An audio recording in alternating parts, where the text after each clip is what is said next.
Oh, how's everyone doing? I'm back. I'm back. Hi, Christian. Hi, Function. So, I'm home. I'm home from my trip. Spent a week in Warsaw for Contrast. Christian was there. Judged at Contrast. It was a great time. Taught a workshop. Then I went to London for a week. Taught a workshop in London, technically St. Albans, with Tim from Journeyman was the host. I'll put up the. Here you go. You can see the figure that we worked on in the workshop. This is mine from the Manchester workshop. This is my demo model, the sketch I did. I'll probably actually finish it because I like it. I like the one. I love the figure. I can show you the other figure. Hold on. Where is he? Where'd he go? Where's my dude at? Oh, there he is.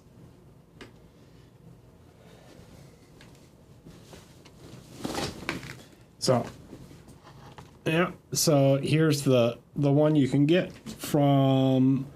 This is the one you get when you ordered it from the Chimera Kickstarter. This is the one. This is the alternate version that you can only get in my workshop.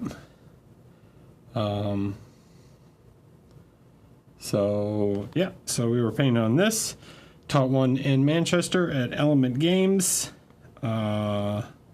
which if you don't know, Element Games is owned by, or partially owned by Byron from Art, who also owns Artist Opus. It was fantastic. They had their new workshop room. It was made just is brand new, like all new lights, desks, everything. Super nice. I was actually the first person to use the new room. It was fantastic. Everyone was great. Everyone was super nice. So yeah, it was an awesome trip. Then I came home and and then the following weekend after I got home from like my 3-week trip, I went to Baltimore and played a Kill Team narrative event with at Will Hans. So some of you probably know him. It was super cool, super fun. Nice to get back and do a little of that. I painted this little guy for my narrative team. It's a piece of equipment. I just real quick like threw some paint on him. He follows my little Space Marine around and picks objectives up and stuff, and it's fun. And I don't know, he was like a 2-hour paint job or something to just throw some color on him. And then what else? So I did that. That was cool. Got this guy painted. Hi Doms, thanks for the resub, man. Appreciate it. Painted this guy while I was in Europe. Painted him a bit while I stayed at Albert Moretto's place, and spent a few hours painting at his desk. So painted up most of this guy while I was there. And then what else? Painted this guy yesterday.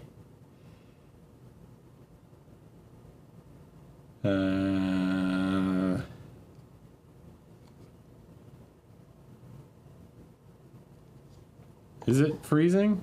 Am my internet bad? I don't know, man. We upgraded internet, and I feel like it wasn't necessarily an upgrade.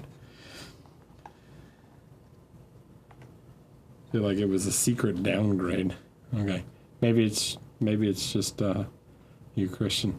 Yeah, so I've been finishing the scouts. I'm about halfway done.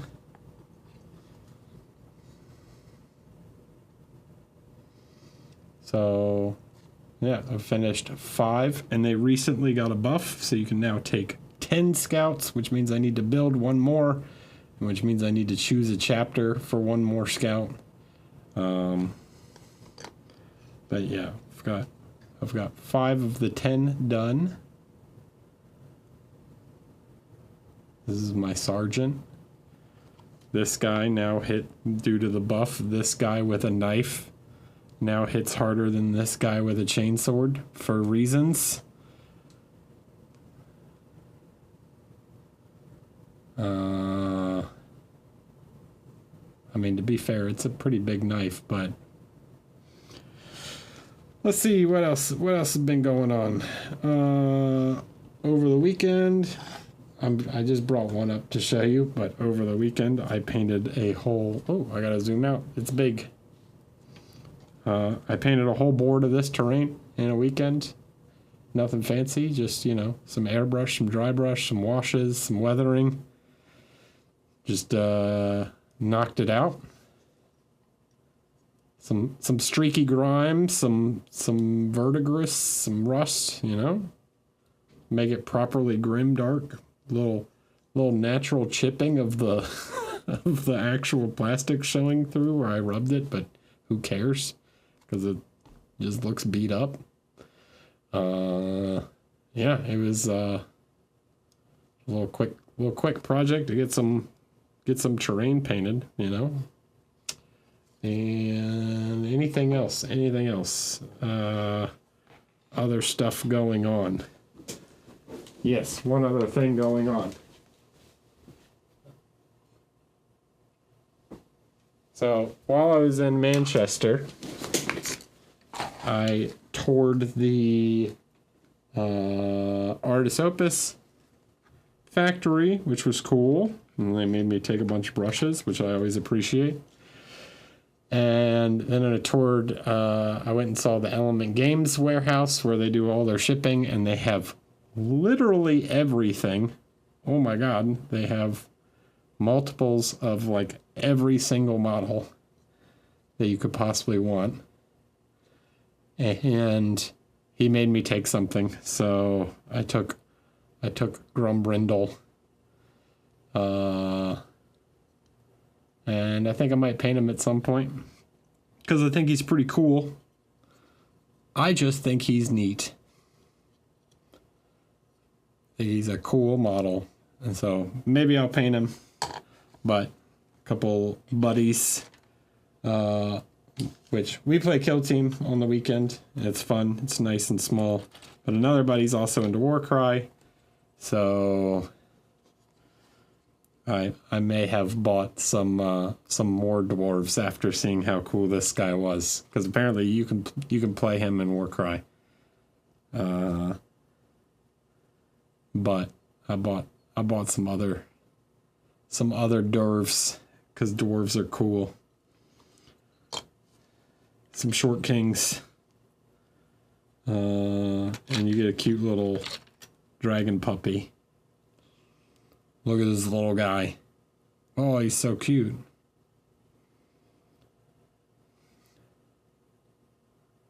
So I might paint them up. I don't know. Yeah, you guys let me know. Would you be interested in me painting any of the dwarves on stream? I could do that. I was thinking about painting Grumbrindle to what I would consider like a competition level. So if you want to see me paint like a Warhammer figure to Golden Demon quality versus, I know you guys joke that these are like display quality already, but to be honest, they're definitely not. They are not Golden Demon level. They are. So maybe the heads are, but the actual figures themselves or not. So maybe I'll do that. I don't know. We'll see.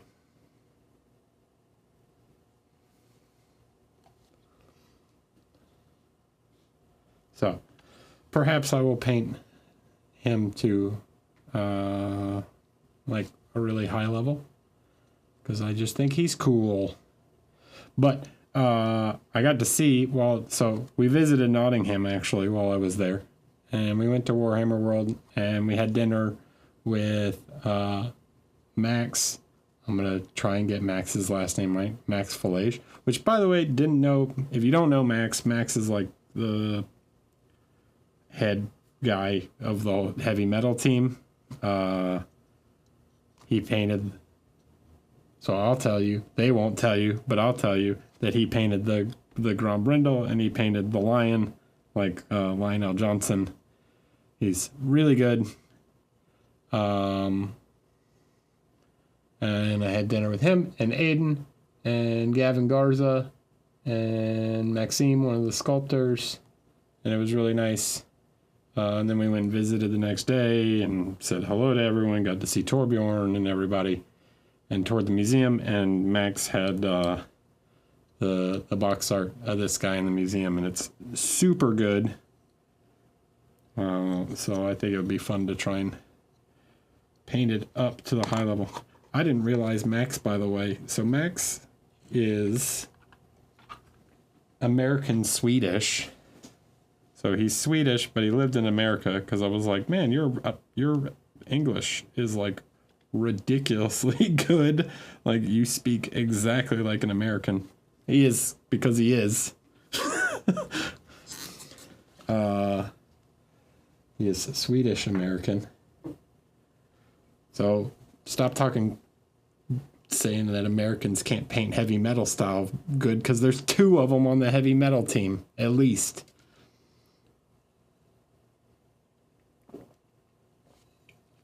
And one of them's the head guy. I'm claiming ownership of them, all right? Anyways, let's paint some Space Marines. I got a few things I want to show today. So, we got this guy with a bolter. We got this guy. I know, Space Marines, Topulus, give us a break from Marines, whatever. So we got this guy. I've just like base coated the pants and boots, or base coated the pants and leather. So I'm going to show that. And then I've done a little bit on the boots and pants, but I figured I'd do the camo cloak, so you guys could see how I do a camo cloak. I thought that might be interesting to you. Maybe, maybe not. And yeah, we'll see how far along we get. All right, now that all the recap is done, because I've been gone for like 6 weeks. Any questions? Any questions for me? Huh? Now that I can actually start painting. The big recap.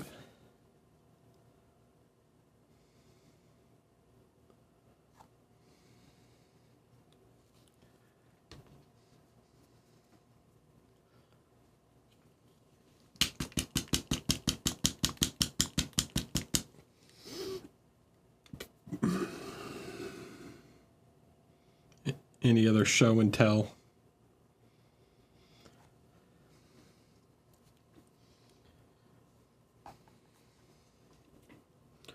Talk about how I approach a few different things.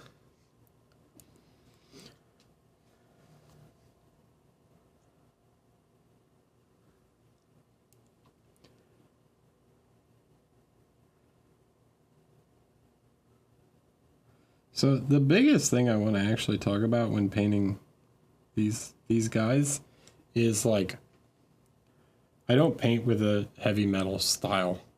I paint with a bit more of a volumetric style. And one of the big things is, like, understanding differences in materials. This is one thing that I don't think that if I'm gonna criticize the heavy metal style, this has nothing to do with the actual painters. I think they're quite good. But one of the things I think that the style itself does not do super well is distinguish materials. Thank you.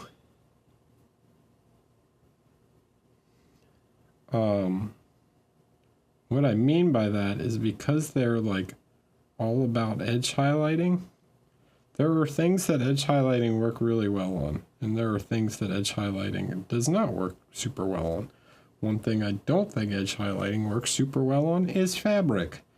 So when we go to paint the pants, and you can see I'm doing a little bit on the leather, but not just where there's actual edges, right? So like hard surface stuff. Okay, because leather is like a semi-soft material. It can be like rigid, and it can also be kind of soft. So obviously, like the leather boots, right?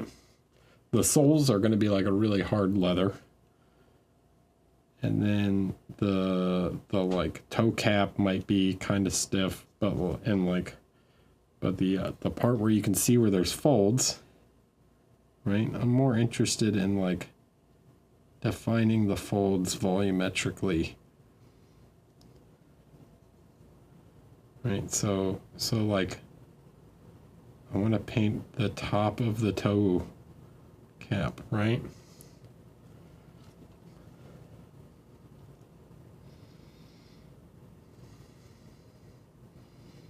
You'll see when we go to do the fabric, like his pants, that I don't highlight the I don't edge highlight the fabric at all.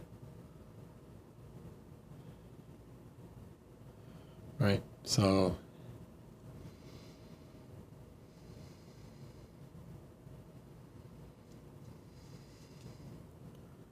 I'm thinking about the boots in a volumetric sense, just trying to get some light on them, catch some light on the folds, you know, the wrinkles.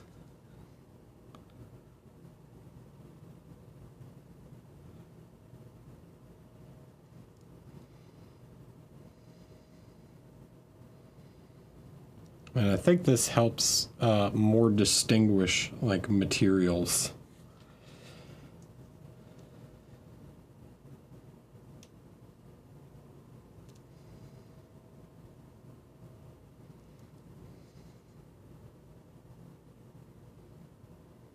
How many minutes are we in? Like 20 minutes? All right, maybe I'll put a thing in the YouTube video of like, if you just want to watch me paint, skip to 17 minutes or something when I actually start painting the model. For people that aren't interested in the recap of my journey. Right, so like painting the top of the boot, right? So I want to hit like the top of this glove, right? But then I will, you know, because it's a semi-rigid material, I will define the edge a little bit. Right? The definition is still important.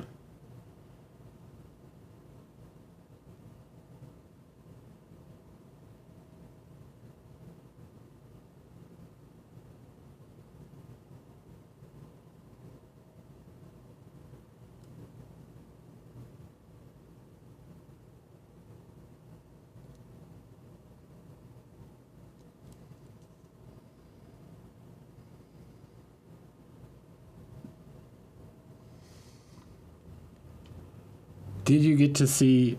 I had already seen it. I got to see it in person.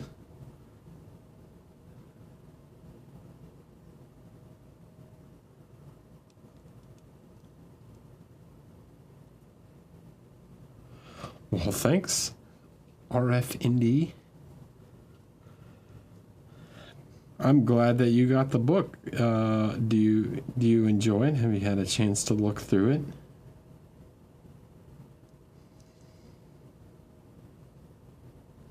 I hope it's everything you could have hoped for.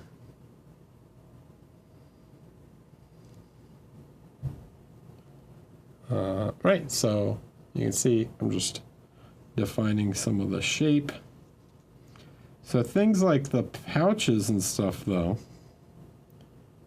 on some of these, really, they're so small that, like, just getting the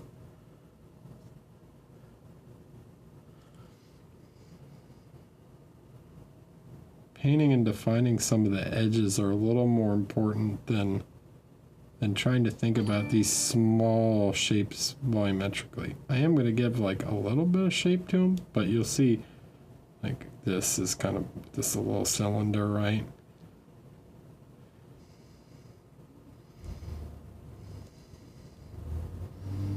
I'll create much more of a much more edge highlights on these things. Overrated, thanks for the prime, man. Appreciate it. How are you?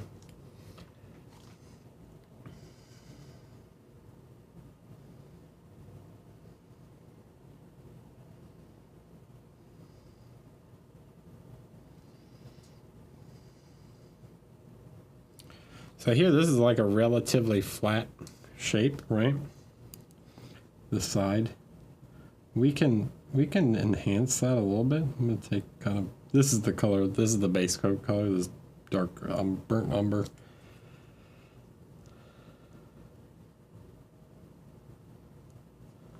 Yeah, did you enjoy the MMA fighter video? I had fun painting that figure. So you could see I can make like a small variation here to give like a little bit of shape to the holster. But I don't have to go crazy.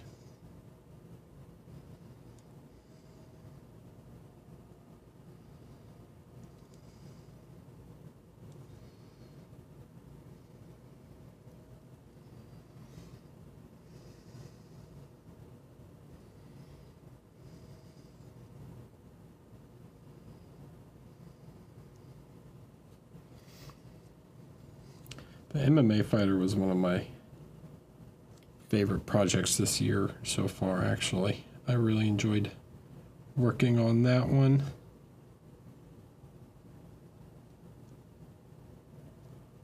I'm excited to see what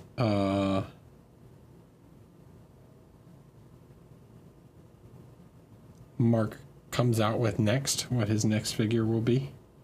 Speaking of Mark, anybody sign up to his?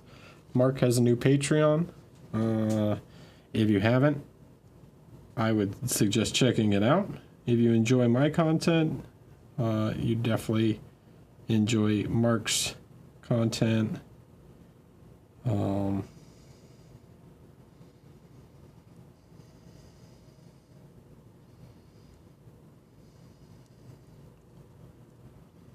So give it a check. What was that? World Halo 123. Hello, thank you, welcome.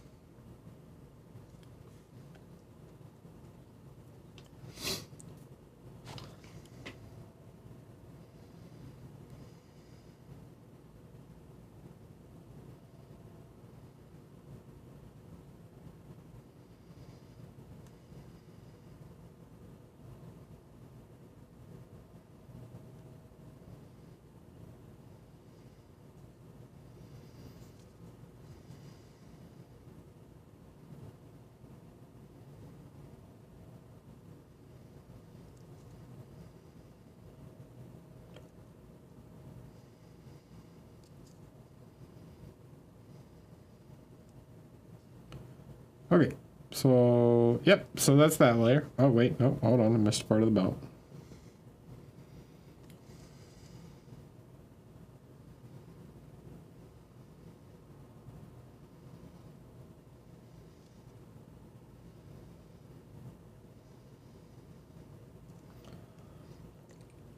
All right. So, boom. Yeah, and then I'm just gonna use pure of this kind of sienna color. And now we're just gonna focus a little more light on the toe, but you can see it's not really like an arc. I'm not trying to edge highlight it, right? I'm trying to think of his foot as like a little dome, right? Or his toe is like a little dome.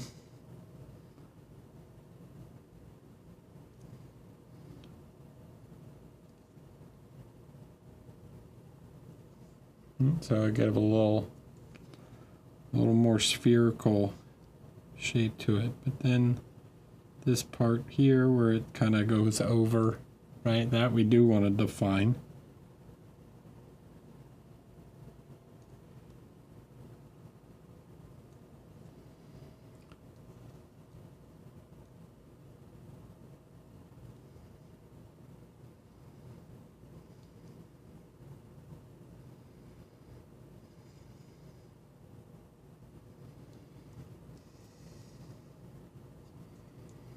If you decide to sign up to Mark, tell Mark sent you.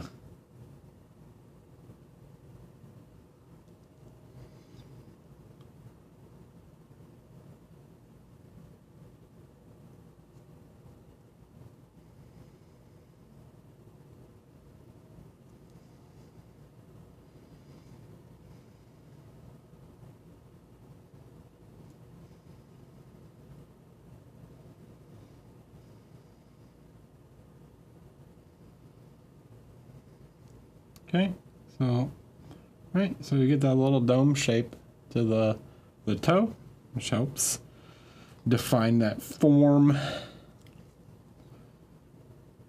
But then like around the cuff of the pants, or where the boots tuck in, right?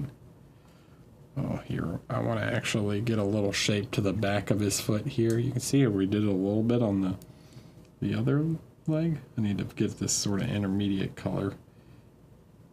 Just create, it's not like, I'm not creating a highlight, I'm just creating a little volumetric shine to give a little shape to the boot there, right? It's just a touch.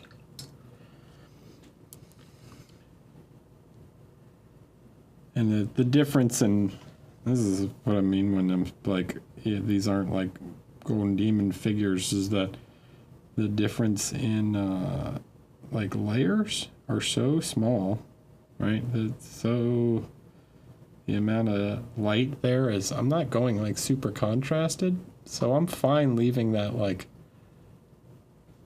slightly rough. Like even when I'm ultra zoomed in, like it looks pretty close though. Like I'm not worried about blending those two layers together because at the, zoomed out like this, it looks fine.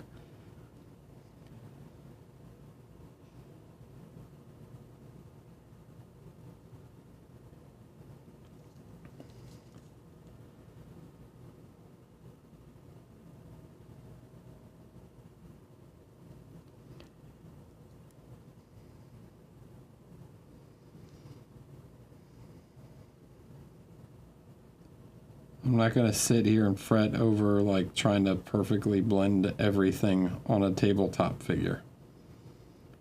The light placement is what is important. Okay.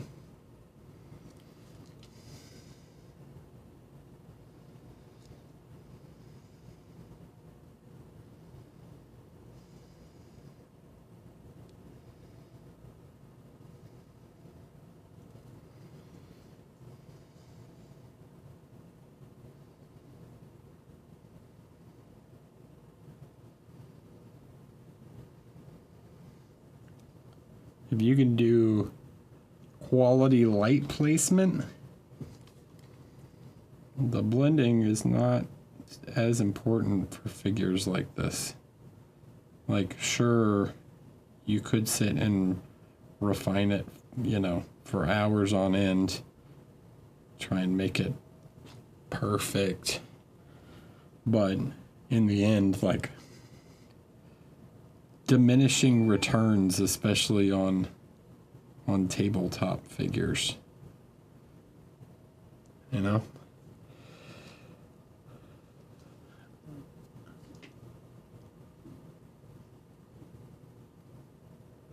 Farek Dino, hello.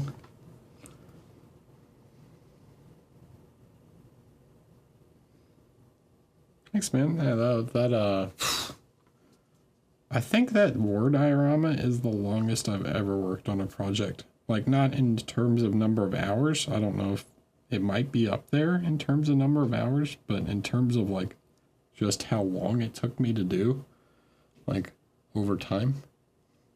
It was a long one. Okay, then I'm gonna do these little, I'm gonna put a couple little scratches in the holster.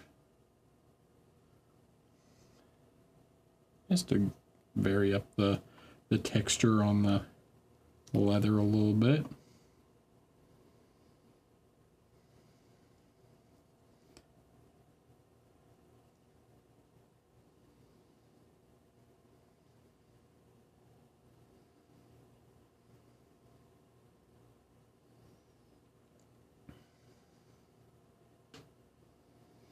One thing I found interesting, actually, so in case you guys didn't know, I will give you some inside baseball on Games Workshop and the how the studio kind of functions. So you hear the term heavy metal, right? The heavy metal studio. But did you know that there's actually kind of two heavy metal studios? There is the Age of Sigmar and 40K heavy metal studio. And then there is the Specialist Games. And they have different painters and different sculptors. So the guys who paint like Blood Bowl and Necromunda and Horus Heresy and sculpt those games do not work on the other. Do not work on Age of Sigmar and 40K. They're like separate entities. And looking at getting to see some of the paint jobs. So like if anyone met Matt Kennedy or Robin McLeod at Adepticon, those guys are on the Specialist Games.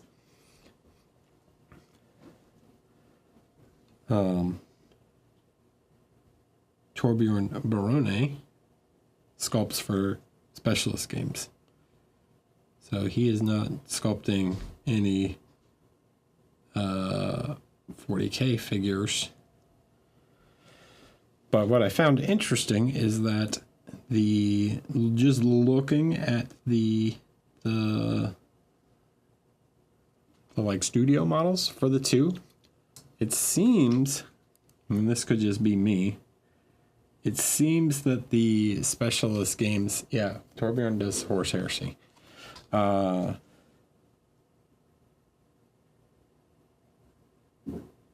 the Specialist Games guys get a little more freedom in terms of like how they paint,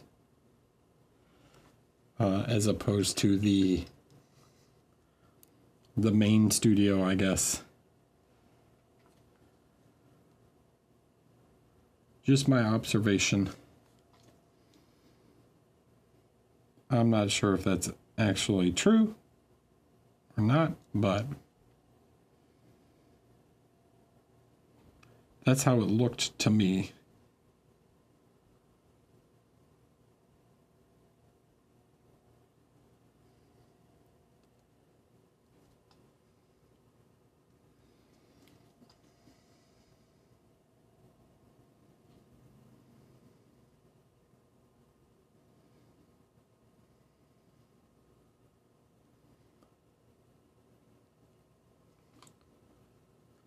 Yeah, the Necromunda, well, I think the thing is like those guys used to be basically Forge World. And Forge World did get to just do whatever they wanted on their paint jobs. Like, they did not paint heavy metal style. So I think some of that maybe carried over. But like looking at the Blood, I was specifically looking at some of the Blood Bowl figures, and dude, the Halfling Blood Bowl team is super well painted. Like maybe one of the I don't want to say most impressive, but probably one of my favorite paint jobs of any of the studio models at GW.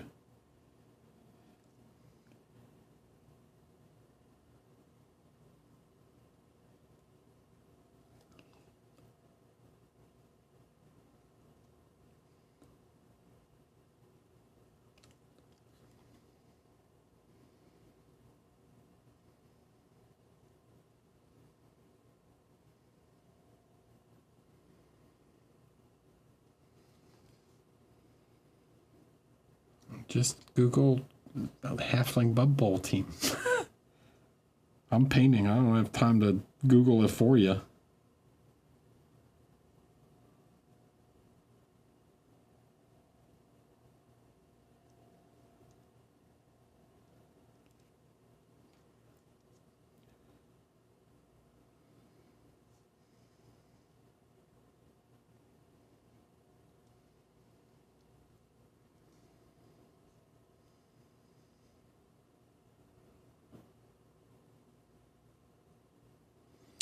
All right, so with that, we've kind of established the light and shadow, right?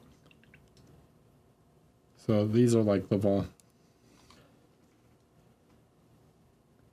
green white box art. Yeah, they're like wearing green and yellow striped stuff.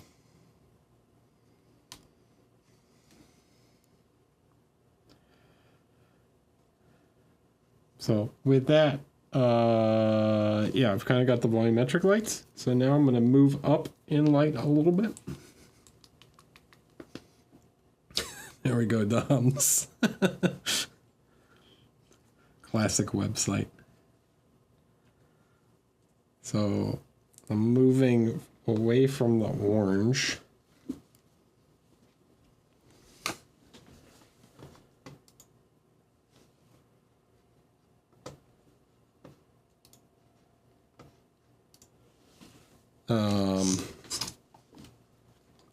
And moving a little more yellow.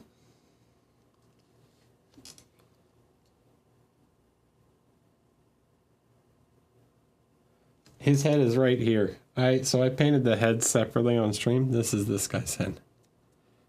This will be his head.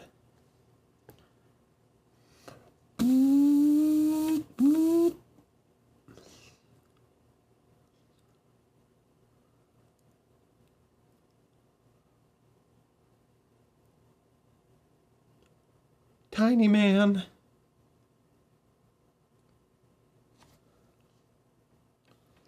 He's got Sam Fisher. Actually, I guess not, because he doesn't have the 3, but he's got the goggles.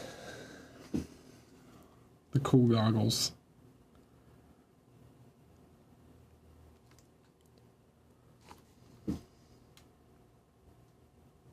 So now I can move up to the slightly more yellowish tone. I'll paint the little, start to paint the little highlight.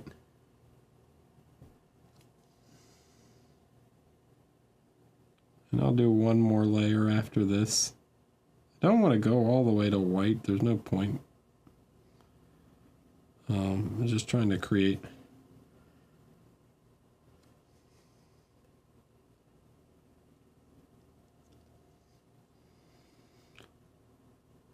a little more light. Create a little more definition. At this point, I'm a little more focused on just doing the edges on the leather.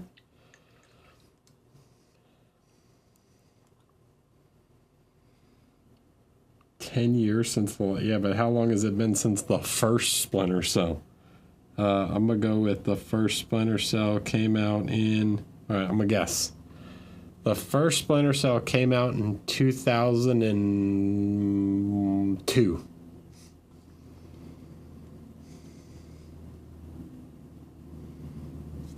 Nailed it.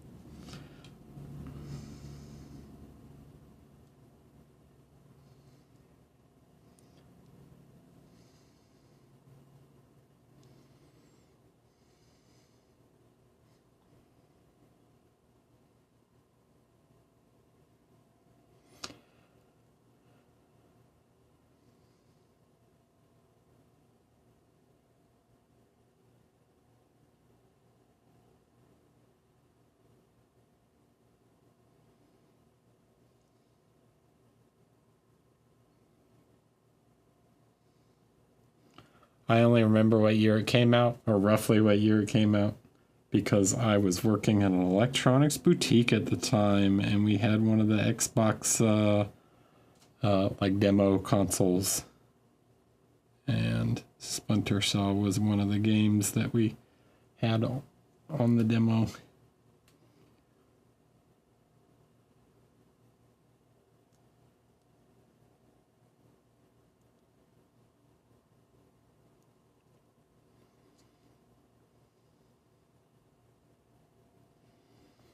For those of you that don't remember, Electronics Boutique was another video game store like GameStop. They actually got bought out by GameStop while I was working at there.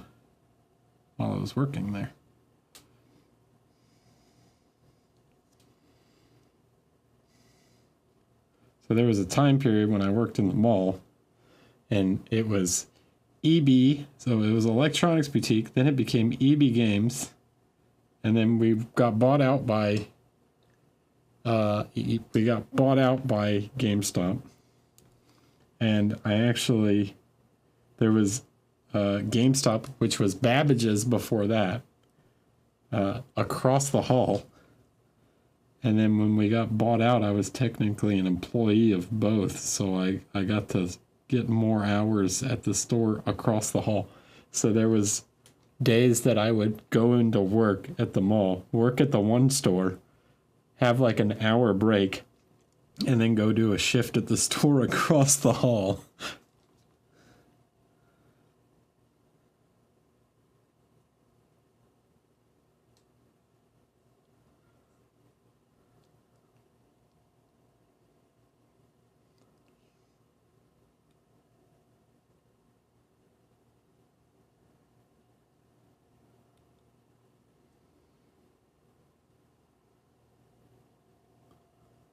Hi, Wendy. Yeah, man. The malls, dude.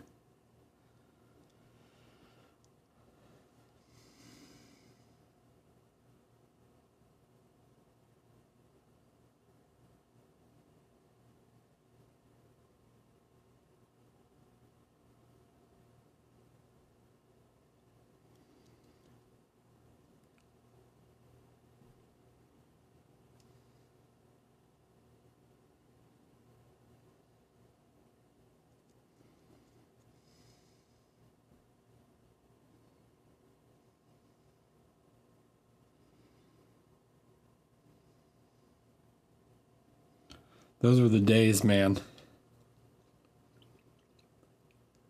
Dude, Bellevue is weird. Bellevue is a weird city.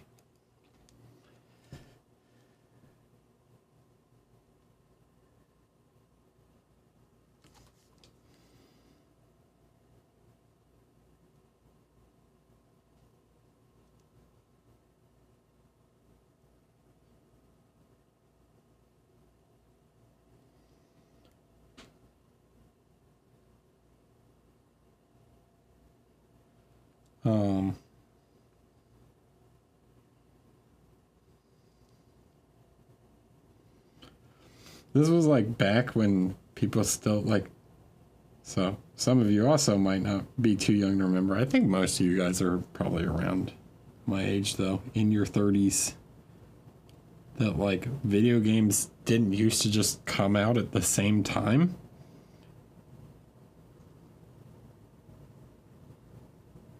Like there used to be a time in which a Japanese game would be released in Japan, and then it would take like a year for it to get localized to come out in the US. Now everything's like just released on like the same day.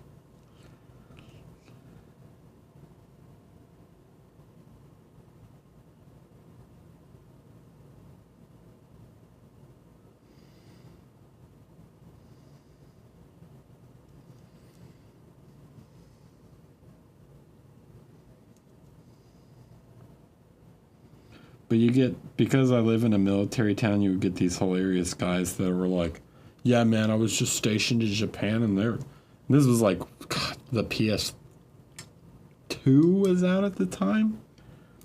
They'd be like, yeah, man, they got the PlayStation 4 in Japan right now. My cousin, he's in the Navy, and he just told me that they got the PlayStation 4.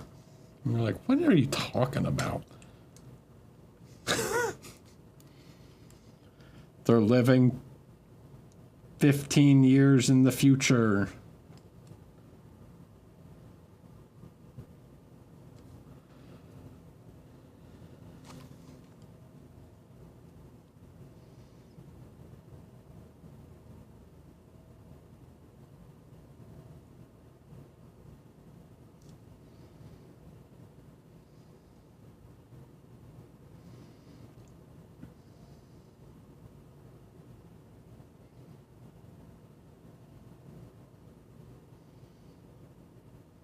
You get some funny customers when you work in a Navy town and a mall. Because these dudes go out for like, they go out on leave or tour, whatever, for like 6 months on a ship. And they come back. And this is the time which like portable DVD players and stuff were huge.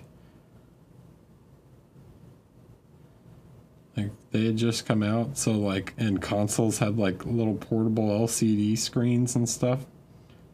So these Navy guys would go on tour for 6 months, have all this money, and they come back to the States with a bunch of cash and be like, I'm getting ready to go back out on leave soon. They would drop like thousands of dollars on box sets of anime and video games to like keep themselves busy for the next 6 months while they're on a ship.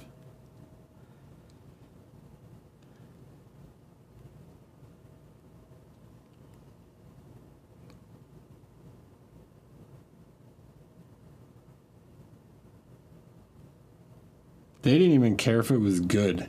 They would just come in and be like, what's new? What came out in the last 6 months? Give me all of it.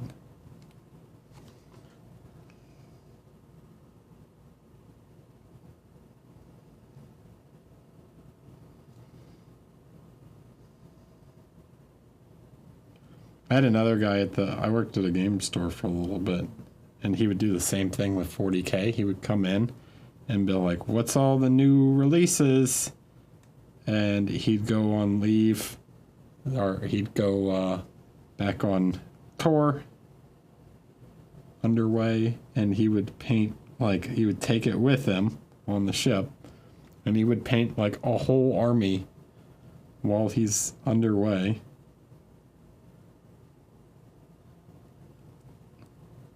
And just come back with like a fully painted new army after 6 months.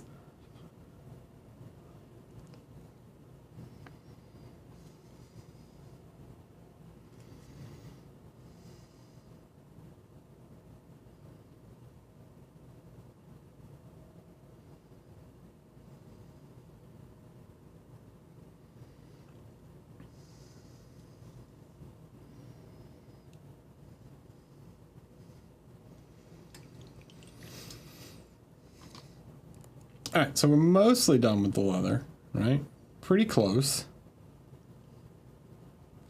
I'm going to do one more little layer. Doesn't really matter the color. I'll just take this light yellow. Just have to have some, this is almost, I mean, this is like pretty close to white. You'll see it doesn't affect the color of this leather very much. Because I just need to make it a little bit brighter. Yeah. So it makes it this kind of khaki sort of beige. And then this is just going to be for like a few little dots. Okay. So things like little corners that get a lot of wear.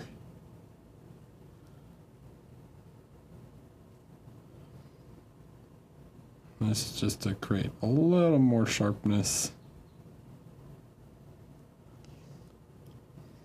This makes some of these shapes a little more readable.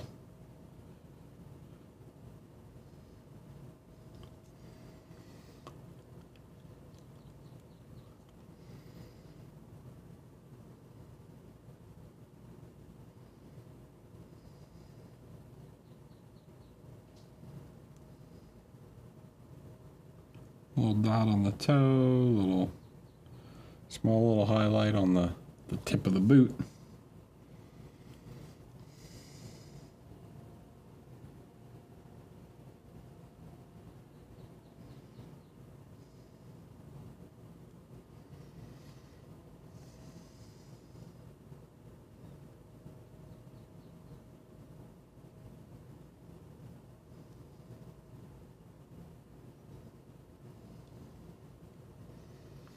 This might actually be even a little too bright in some spots, so we can tone that down.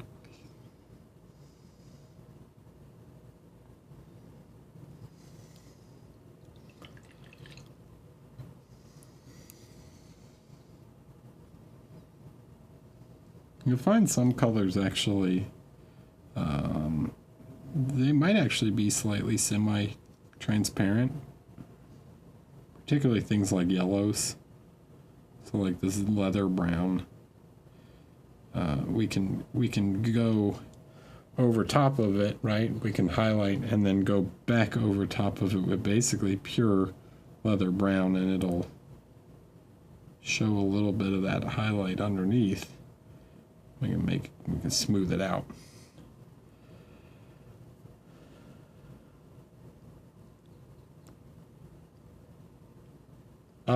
Dude, I've just got steady hands. Like, this is my hands not... Here, let me zoom out. This is my hands just like floating in midair. Oh, my finger's shaking. But really, like, I don't shake at all. But if you want to... here, let me switch cameras. If you are shaking, and this actually... When I'm painting on camera, this is not how I normally paint, right? So this is not like my typical painting posture. Is it this camera? Yeah. So I'll go back. So my typical painting posture is actually like this. I sit upright and I put my hands together like this, and I kind of tuck my elbows into my chest like this. So it's like I'm using my elbows on my ribs, and I paint. Well, under the light, so it's more like this. And I paint like this, sitting upright. I know like Andy paints basically like leaning backwards. But yeah, so elbows in, like it's the same as like if you're doing photography and you don't have a tripod. Elbows into your side, right? And then wrists together, right? Wrists go together. That will help keep your hands more steady. And then you can use this pinky here, right? The painting hand pinky to kind of like further steady your hand.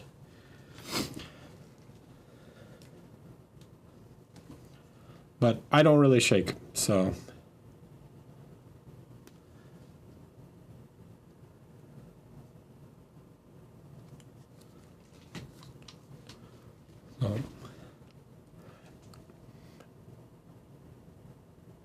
When I'm painting on camera, I have to paint a little different. Now my elbows are like more on the chair or even on the desk. That way I can like hold it in position, because I need to keep it in position for the camera. But it's still, my like palm of my hands are still touching each other. You know?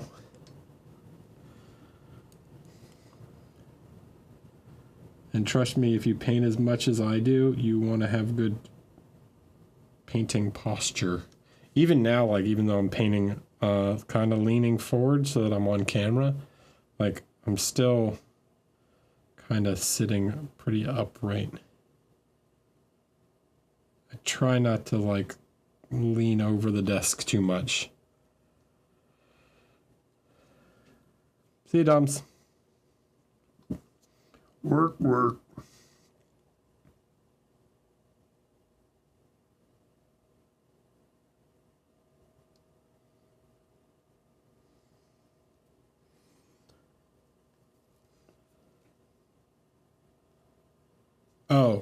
Yeah. Who was that? I was listening to, because Andy Wardle was on Jugs, Jokes podcast, which was funny. He actually went to record that while we were in Nottingham together.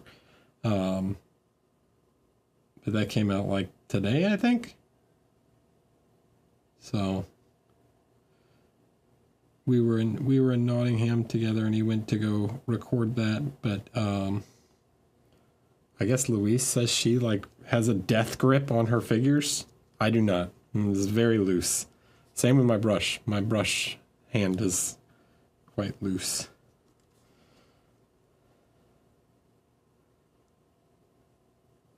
If you've ever drummed before, they tell you not to like death grip the sticks also.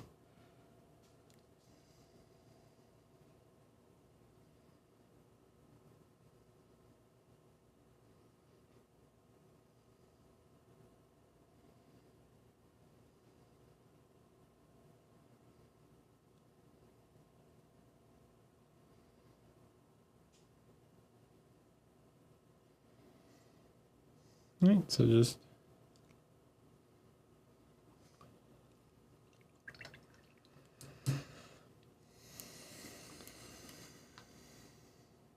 okay, so that's basically the leather.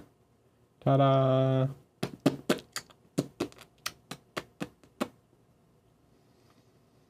Easy peasy. And then you can, I'll have to come back in and clean up some stuff, but it's okay. So a couple little areas I might have to go back around and re-outline some of the black where it got some brown on it when I go to do the armor plates on top. But this is also why I try and paint inside out. So, okay, pants. So my base color is this olive brown. My highlight is, where is my highlight? This is wolf gray.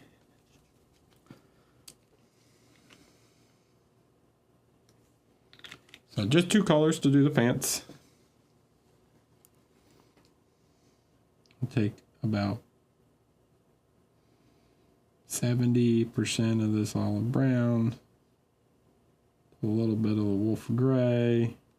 Mix them up. I don't want too much.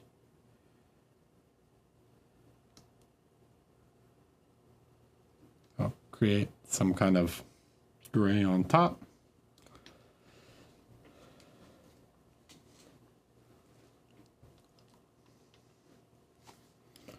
And then, so I'm not interested here with edge highlighting at all. Instead, I'm looking at the folds, the shape, the volume of these. Right, so this is not an edge highlight where I'm here. I'm painting the top of the fold. Okay, you can see this little fold here. You can see just how the light like reflects off of it. I'm interested in painting this shape. Right? I want to paint the shape of the folds, how the fabric kind of bunches together. And then like the top of the leg, even though it would probably be mostly in shadow anyways, just because of the posing of this figure and the bolter being in the way. Right? But the butt, give him some light on his booty.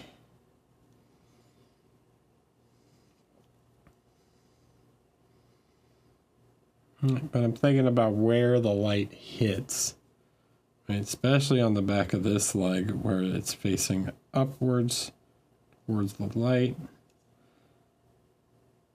So I'm painting these upward facing volumes, not trying to paint edges. Okay, this is going to make the fabric look softer. Right? Going to create a material difference.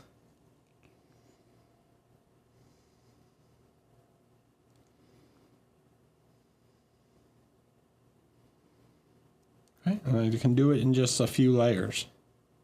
Right? So here, get a little bit on these folds.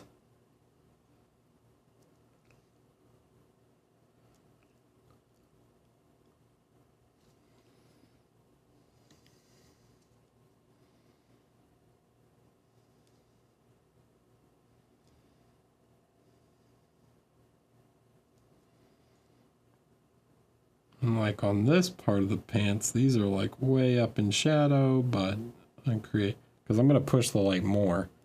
Really, this part of the pants aren't even that important because you can barely, you're really not even going to see them like when you're playing because he's like leaning over like this, right? So you really can't even see it. Okay,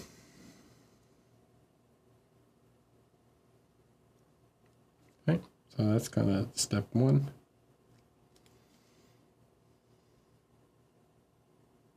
Here we'll get a little light on his back.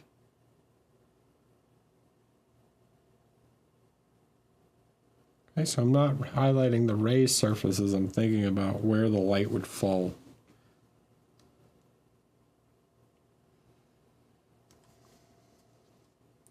Okay, something like his camo cloak up here.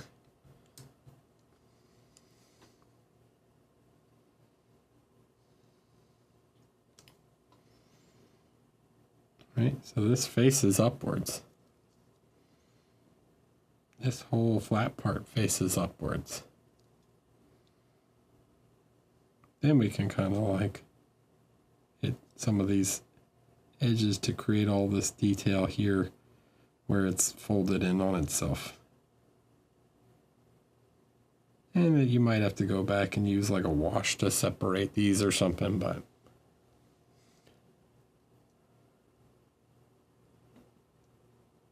see ya. You can always watch all the replays on the YouTubes.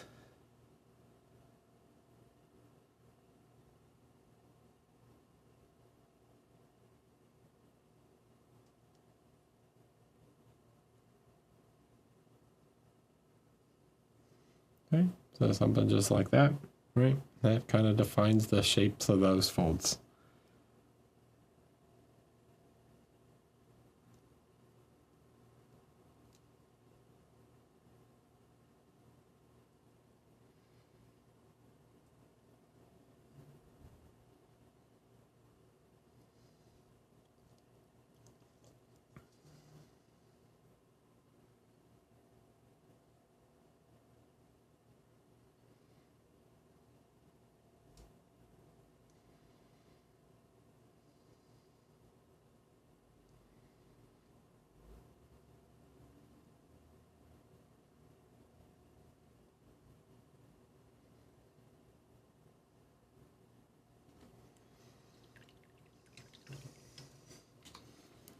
Okay, and then the next thing is I take that previous mixture, right? So this previous mixture, I just add a little bit more of the blue. This wolf gray, kind of bluish gray, right? Just push the light a little bit more. And then we do the same thing, just a little smaller, right?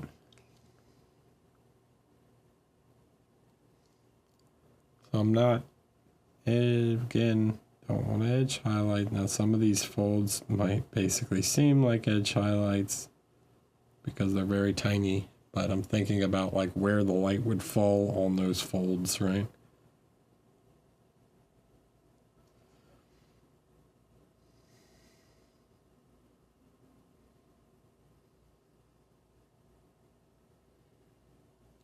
Edge highlights make stuff look like stiff, sharp materials. Is why you have to edge. That's why you have to paint the edges on non-metallic, right? Because metallics are a very hard surface. That's why most of the armor on these guys, right, is done with a lot of edge highlighting because it makes it look like a hard surface, where the pants are a soft surface. Hard surface, hard edges, soft surface, soft edges. Eh?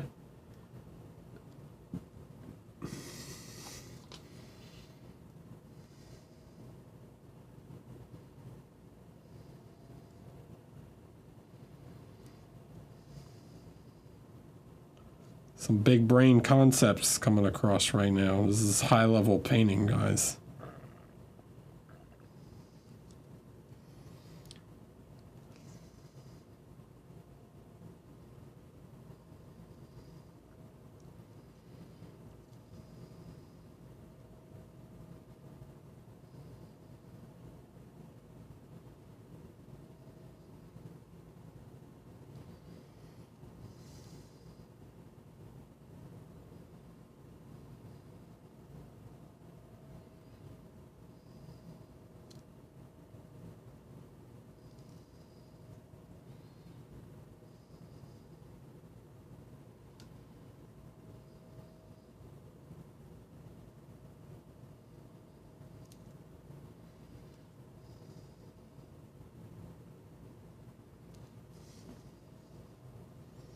So just make it soft.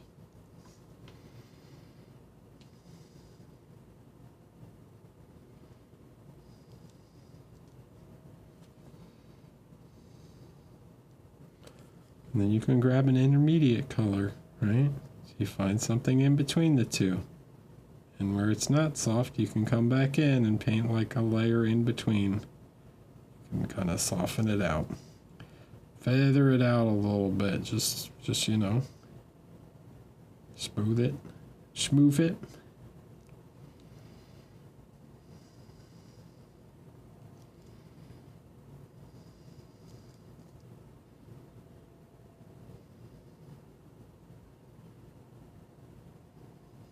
You know, I'm not doing anything super fancy here.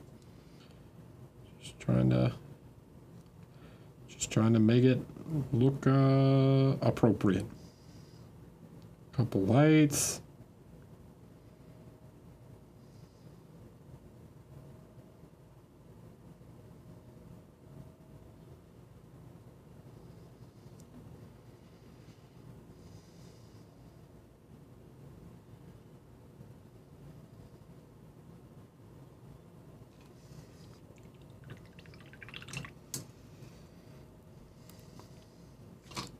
Okay, something as simple as that. Boom, done. Pants done, 10 minutes. Easy. If you want to blend it even more, you can take your base color here. You can thin it into a glaze. Kind of go back over top some areas, try and blend it and smooth it out even further.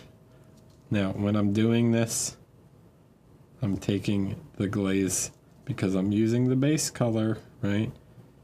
Taking the glaze and I'm pushing towards the shadow, right? So I'm pushing towards the shadow and then I'm lifting. Push towards the shadow and lift. Okay.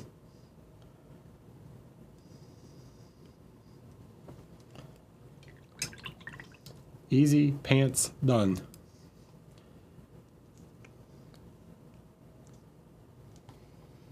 Don't have to overthink this stuff.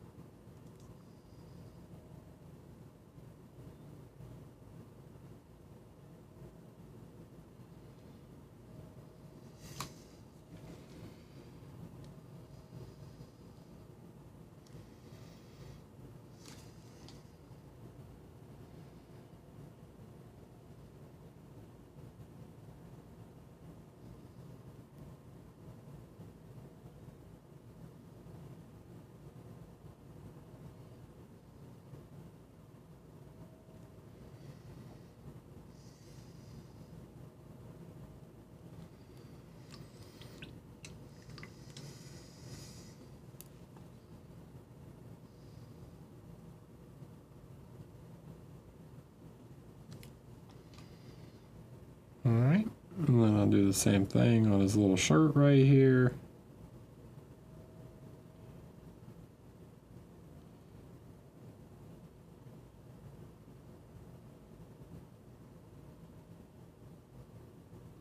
Just finding that intermediate tone and softening it out.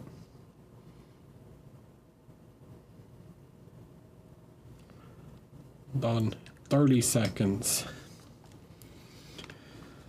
Okay, so that's kind of that. I can finish that later, but I wanted to just show you how I, do two separate materials, right? So just by looking at it, you can tell, if this was black and white and you knew these weren't leather, you could look at it and tell that, like, because of the edge highlights on the leather, you can see that, like, one material is more stiff than the other material.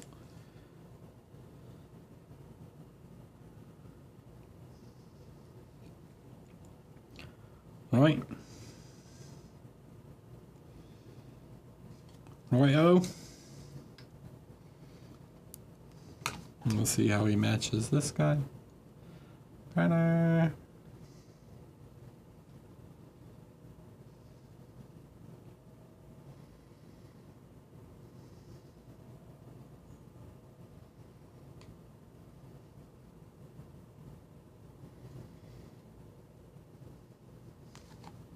Alright, I'm going to take a quick break. I'll be back in 5 minutes or so. And we'll paint a camo cloak. Do you varnish my minis? These are varnished. Yes. This is a mix, this is a 50-50 mix of satin and ultra matte varnish. You could also just use a plain matte varnish. That's just what I have. So, it gives them not an ultra matte finish, but like a slightly satin finish that makes the blacks look a little more black. And it just protects them when playing with them, right? So I don't feel weird about like just, I don't care, you know. He died. You know, I'm not super sensitive about my figures. I painted them once, I can paint them again, you know. I can fix things on my figure, it's fine. Oh, hello. Hi, Monument. Oh, geez, everybody raiding in, and everybody disappeared. Hi, welcome back. We're painting a Space Marine. And a Space Marine like this guy.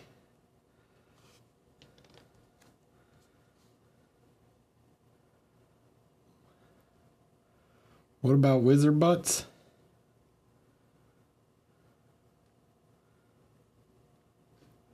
Ouch. This one hurts. Hellfire 4. Did he die from old age? I'm not quite 40 yet.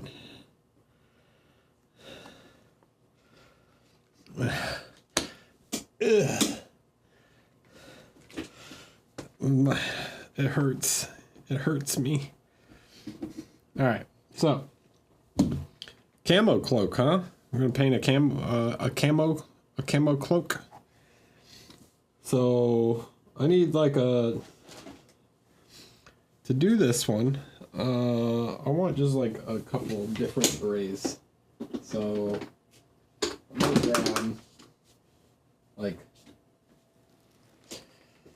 I'm gonna grab a slightly bluish gray, a slightly more neutral gray, this kind of light gray, and we're gonna make like a mix of different grays.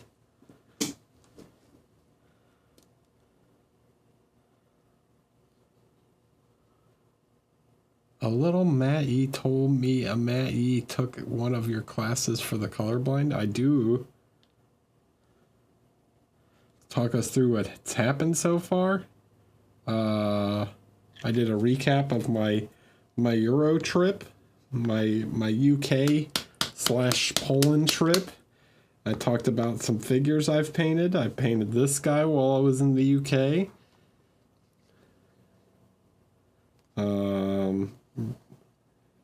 What else? This is the class figure I did while I was over there.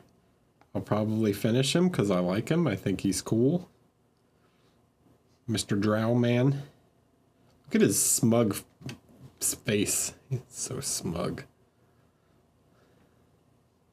Love it. It's not a Black Templar. He's not a Black Templar. He's a Death Watch. He's a Raven Guard. That's why he's pale.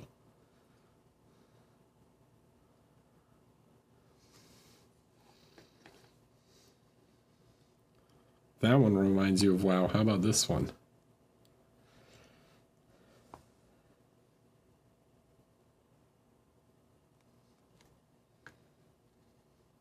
I actually like, so here's a little thing. Same face, right? Depending on how you paint a face, you can actually change the expression slightly. So you can see that these are the same face sculpt, but just how you paint it can slightly change the expression on the figure. Yes, he is supposed to be a drow man, which Minthara is a drow.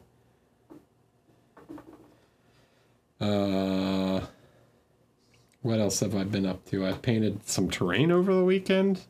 Oh, it's too zoomed in. So a quick little... This is just one wall section. I just brought it up for an example, but I painted an entire board of this stuff over the weekend. Any idea if I'm coming back for the UK classes this year? I'm never coming back.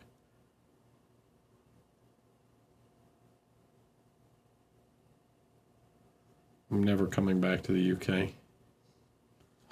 I'm just kidding. Not this year. next year, actually. In London, probably at the Black Sun store is a very likely occurrence.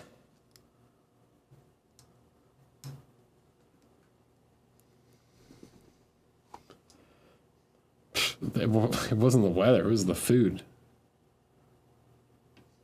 I'm joking. It was fine. You guys are all right.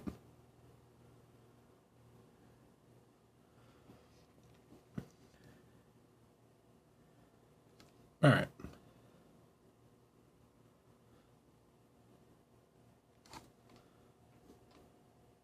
I did not go to Scotland. I went to Nottingham, London, and Manchester.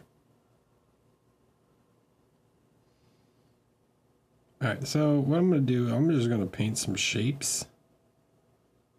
We're going to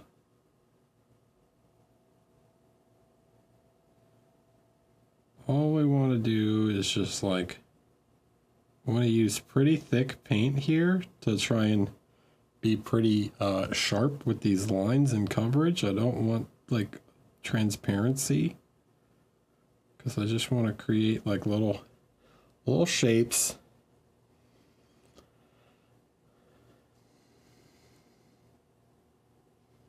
Some triangles, some other little, right?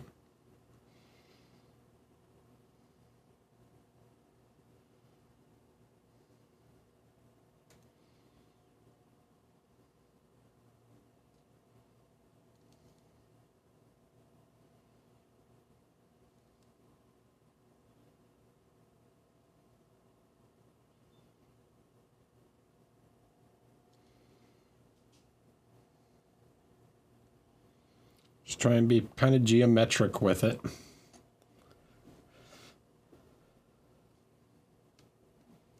I had a barn, you know. Mathis. Thanks for the follow. Welcome. Which apparently, if you're a UK person, is a very contentious subject.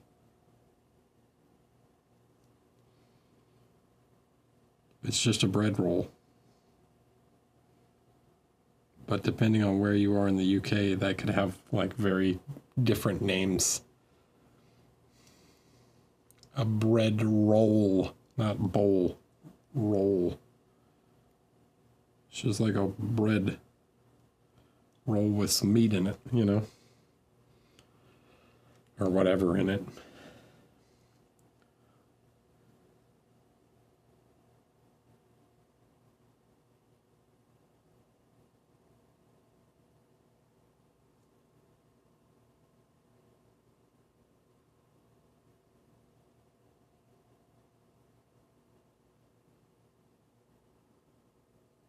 Because they got nothing else to fight with each other other than soccer with the town over, so they have to like argue about what bread's called.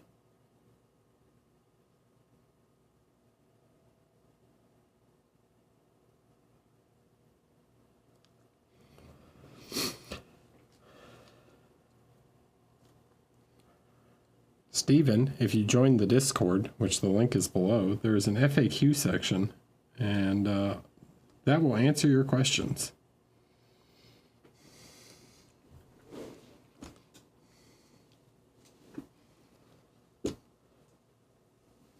I did have some pretty good fish and chips while I was there, to be honest.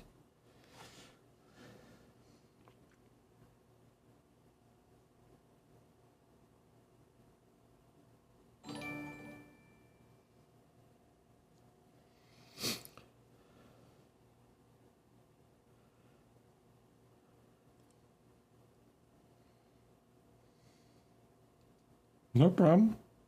Well, not fussing at you, just letting you know that's.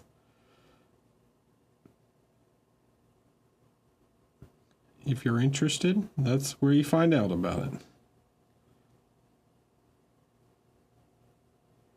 All right, so we're just gonna keep painting shapes, trying to be, you know, I don't want to be like perfect. But I want to space them somewhat evenly. Try and be a little random with the shapes. You know, we're making camouflage, and what is the goal of camouflage? Can anyone tell me what the actual goal of camouflage is? And why I typically hate camouflage on miniatures?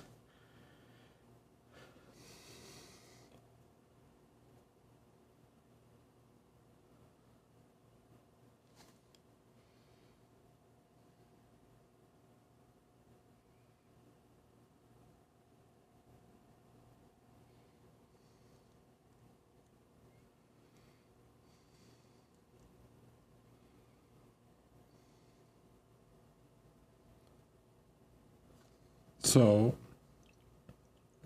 to blend in with your surroundings is not entirely accurate what camouflage actually does. So you have camouflage like a ghillie suit, which in that case, it is literally to like disappear into your surroundings. Camouflage like the pattern has a specific goal.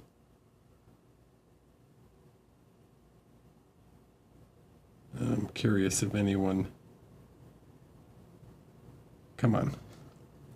To break up the shape. Thank you, Wendy. That is exactly right. So the goal of camouflage is to break up the shape, is to obscure the shape of the thing you're looking at, right? So, what is the main goal we're typically trying to do when we're painting figures?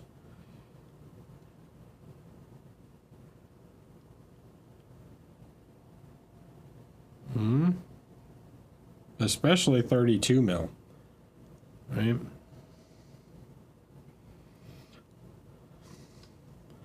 Exactly. We want to accentuate the shape. We want to define the shape, right? So when you paint camouflage,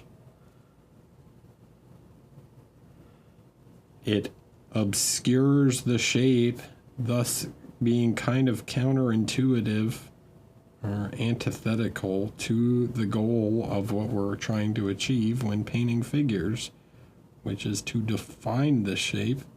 Thus, I don't particularly like camouflage on minis unless it's like a big shape like this, right? This is fine, okay?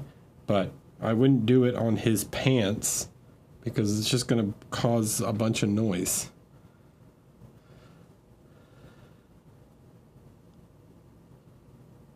Eric, am I a Black Dahlia Murder fan? Yes, I've seen them multiple times in concert.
Hi, Lucas.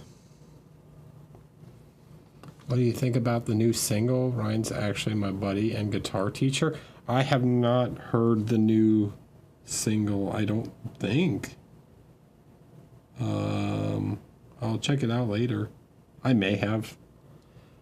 But yeah, I like that band.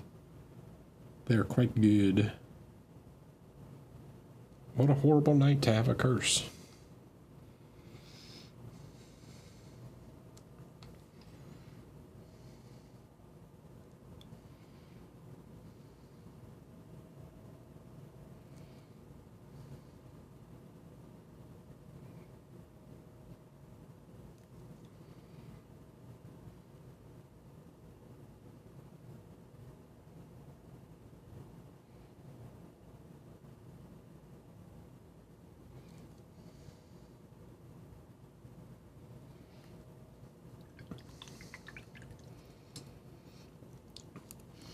Okay, so I'm going to keep going up and around.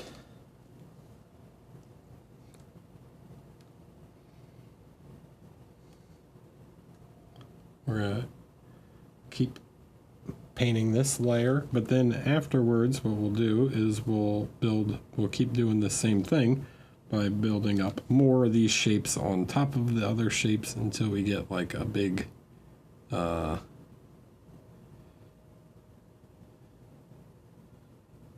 you know, collage of all these little weird patterns and stuff. Right?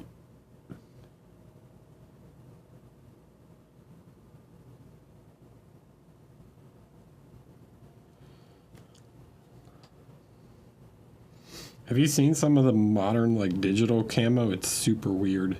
Like they use like all kinds of funky designs now.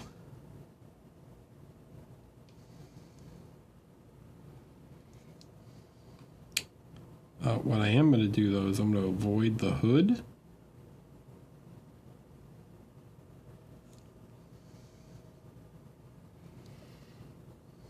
Because that's a separate piece. And it's the underside or the inside of the hood. I don't particularly want to do the inside of the cape. Maybe I will, but I don't want to. I'm not thinking about it right now.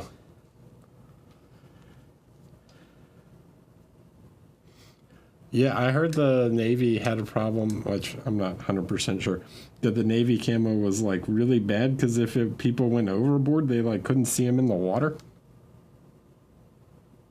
Pixels, okay, so voxels are 3-dimensional pixels, but yes.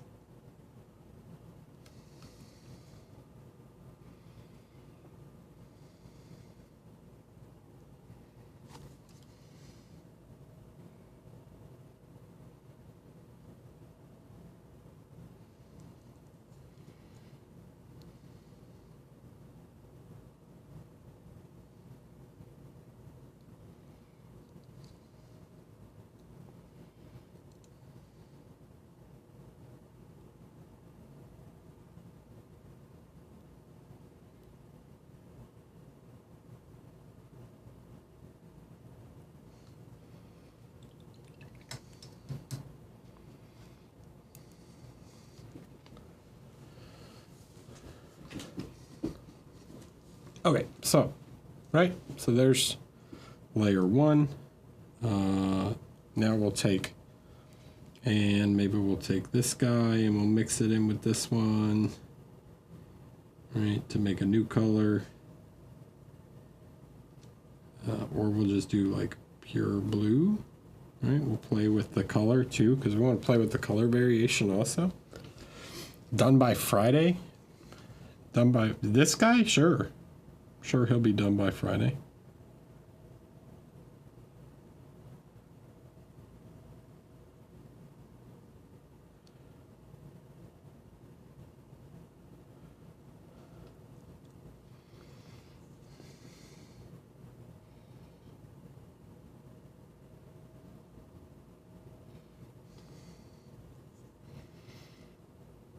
So we just create another shape on top.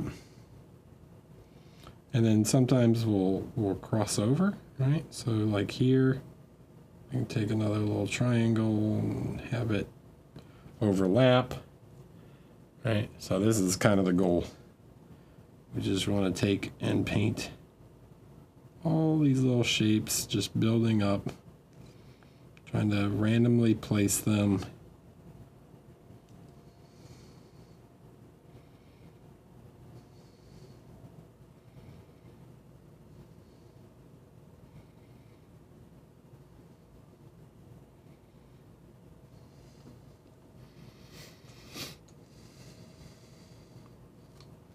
Is this 6 or 7?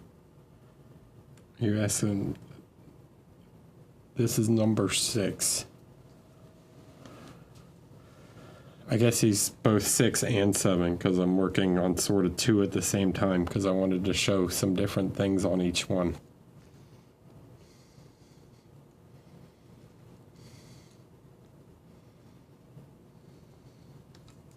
I have to build number 10.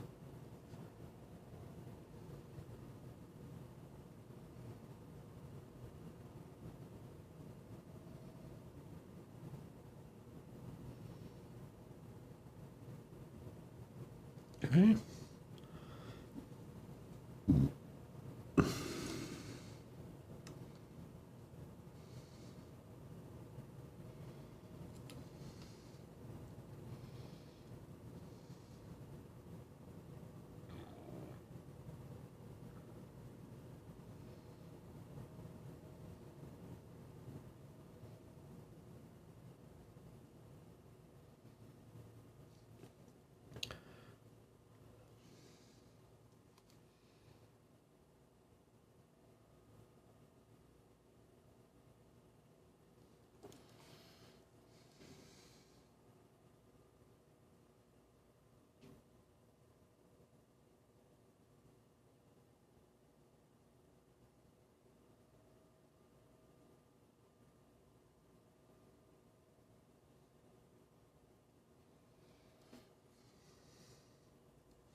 So just gotta make random shapes and then fill in the gap and sharpen the corners.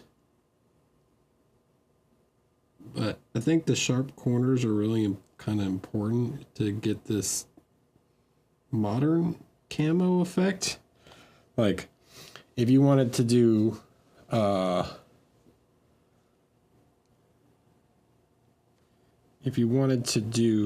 like traditional camo, like World War II, or I guess they didn't really use camo much in World War II. Like Vietnam or like 90s,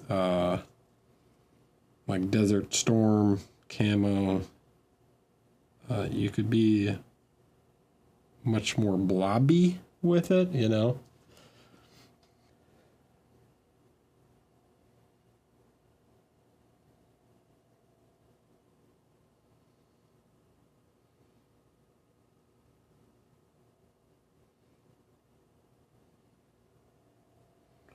I think this more like sharp, kind of geometric design is a bit more science fiction-y, I guess.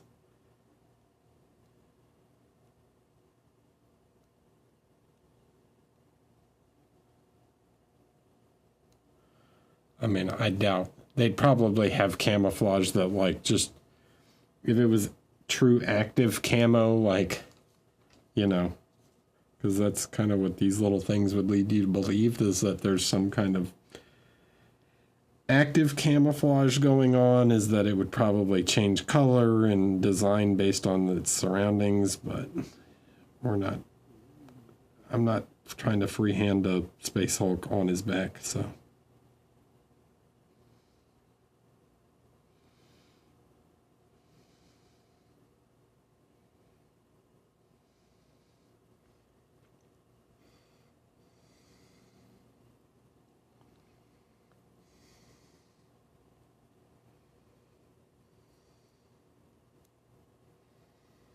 I believe they have actual active camouflage.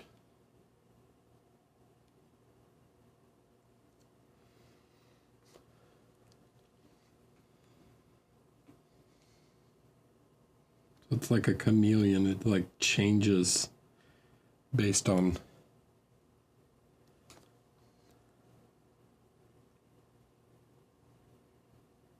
where they are and what's their surroundings. But I have no idea. Someone who's more of a lore expert than me can answer that question.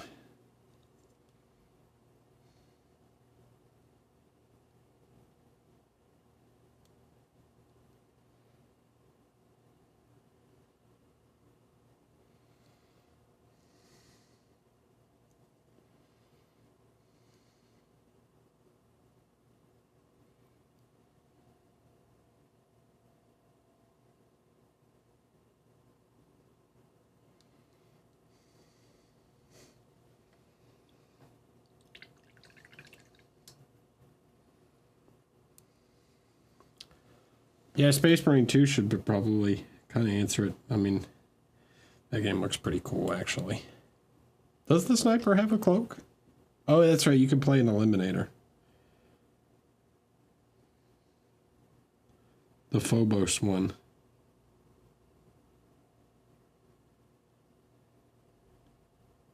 That'd be cool if it actually, like, changed depending on where you were. That'd be pretty neat.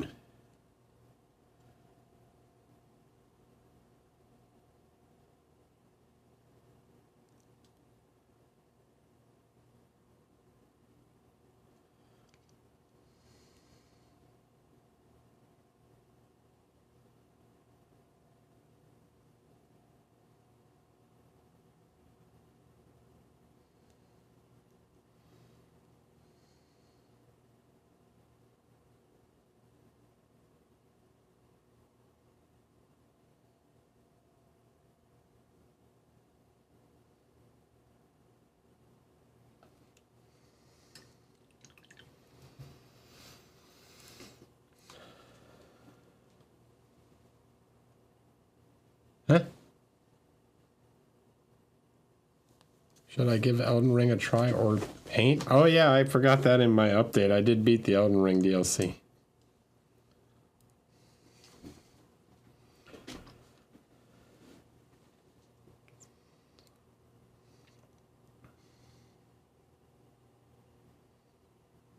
I have this. And I got this, and then I've got like an inside ship thing. I've got like so I have like ruins painted. I've got like a ship interior thing. Summons or nah. So I try and beat bosses without summons. Unless I get like annoyed and then I use summons. So on the last boss, I definitely use summons. I always do the NPC summons, like, just for fun, like lore. Typically, my second playthrough, I will try and play no summons. But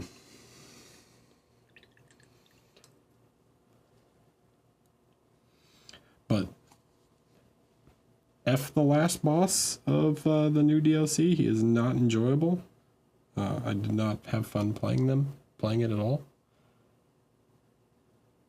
Or fighting him.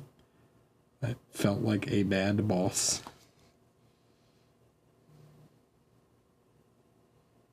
Too much crap on screen. Attack strings were way too long. Yeah, it just was not particularly fun. Okay, so now we're gonna grab like a slightly different gray, right? We're gonna use this. Actually, I grabbed another gray to use. Didn't I? I thought I grabbed like a Stonewall gray. I swore I grabbed one. I'm blind. World. It's too warm. Dude, I know I grabbed one. Oh, there it is.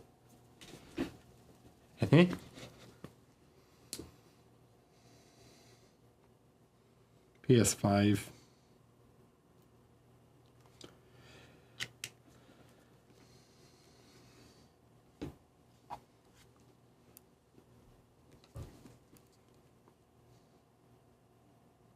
Look, don't doubt my gamer cred. I beat the Nameless King second try.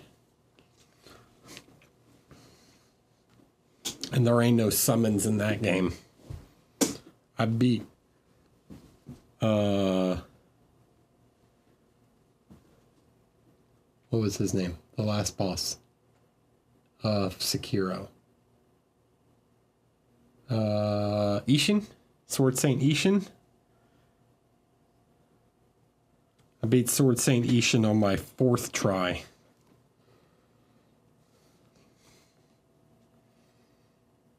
So, when I say that the last boss of Elden Ring, the DLC, is not fun, this is speaking from someone who likes these games.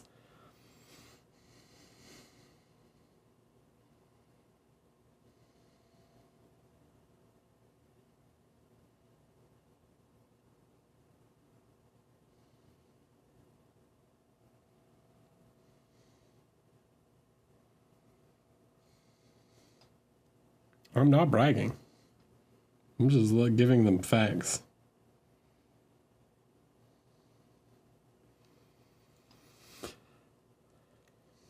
Because then I could also turn around and say that Genichiro took me like 3 hours the first time I fought him because I didn't quite understand how like the deflect mechanic worked yet. I was still trying to play Sekiro like it was a Dark Souls game and dodge roll everything.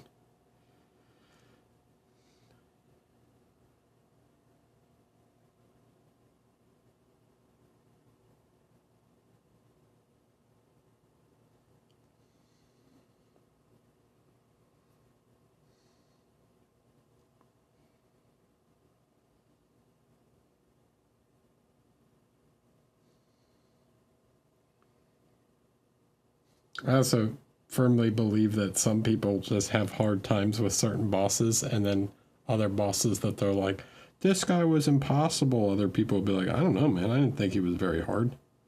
That was Pontiff Sullivan for me. I thought Pontiff Sullivan was like crazy difficult in Dark Souls 3.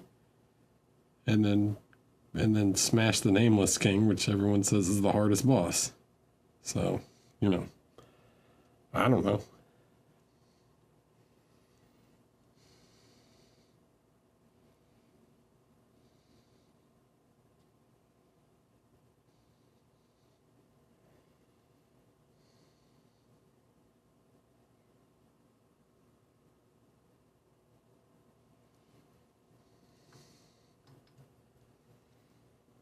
Just how those games go.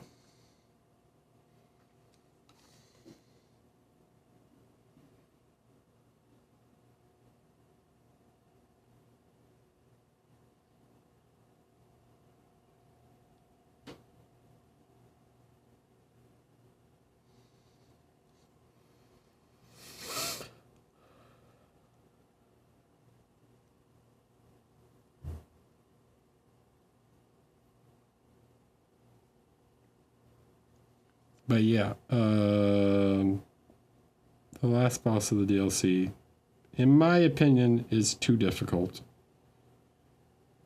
He has got, like, absurdly long attack strings. He does AoEs everywhere that, like, really cause you to, like, have a hard time seeing what the heck is going on screen.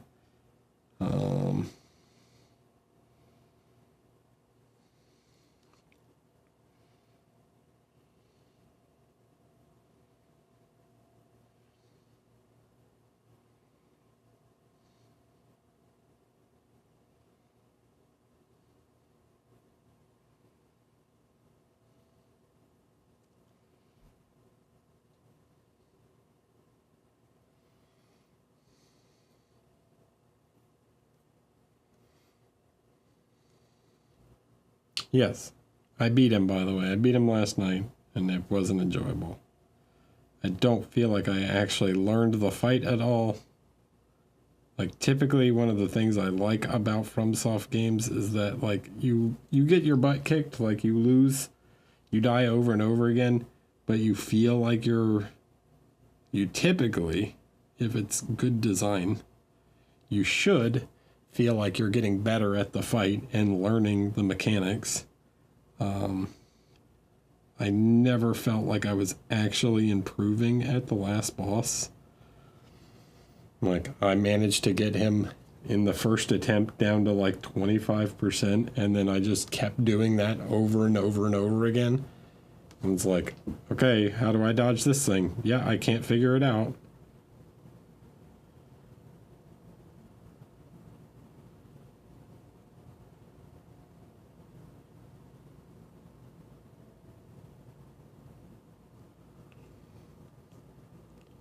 He's easily the hardest boss.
I don't know. Did anybody else play it?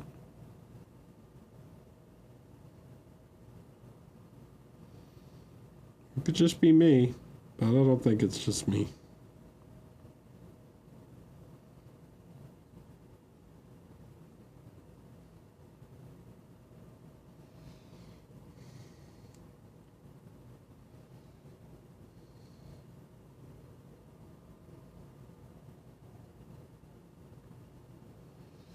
I think the time I actually beat him, I just got lucky because he didn't do this one combo that just goes on for like 30 seconds, and you're like, oh, fun. Wow, what an enjoyable experience.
Do. All right, how's it looking so far? I feel like we're missing a light square or some kind of light triangle right here. Like I said, we want it to look kind of like it. We don't want it to look like a pattern per se.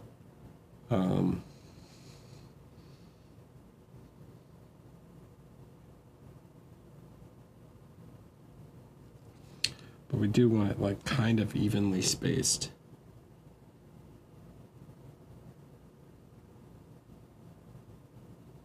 So regular distribution, but not like perfect, you know? So not a repeating pattern, but regular distribution of tones.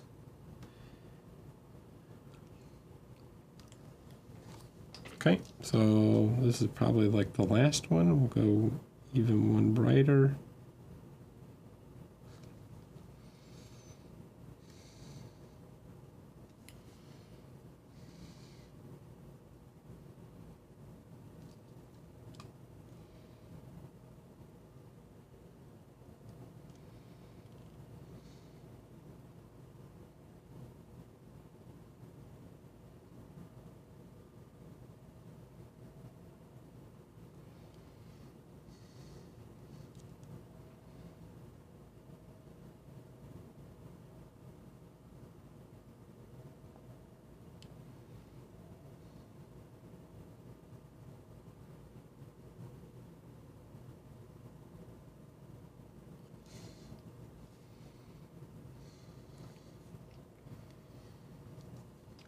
Thanks, man.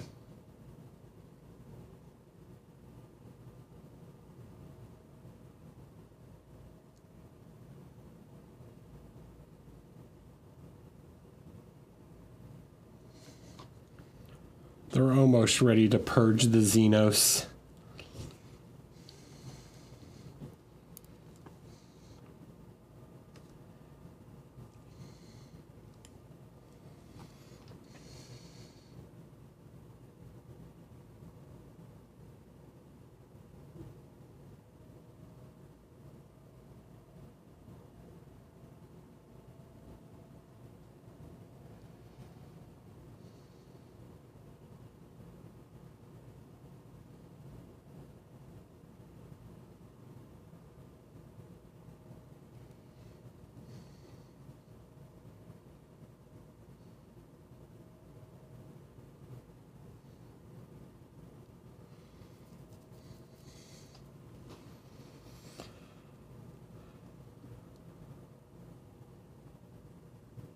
Huh?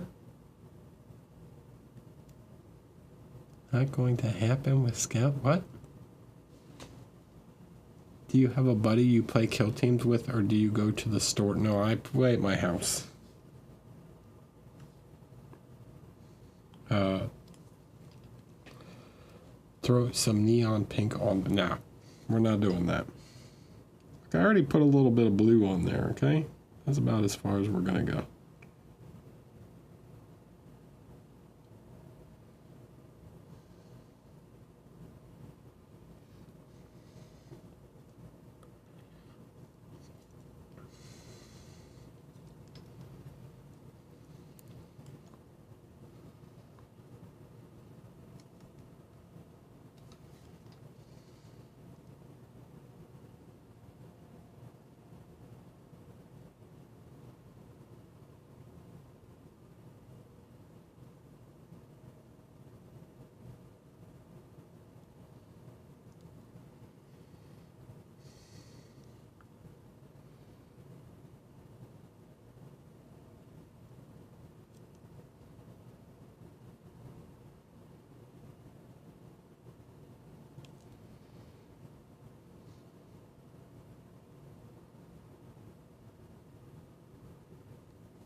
Actually, rolling a die is kind of interesting, right? That you say that. So we're talking about random. A die is random, but over time, you will receive a regular distribution of rolls, right? So that's sort of what I mean with the pattern, right? The pattern is random, but the distribution of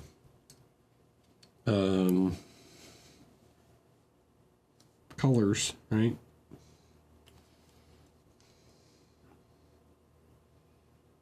The distribution of layers is regular.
The more we add, the more random it appears, right?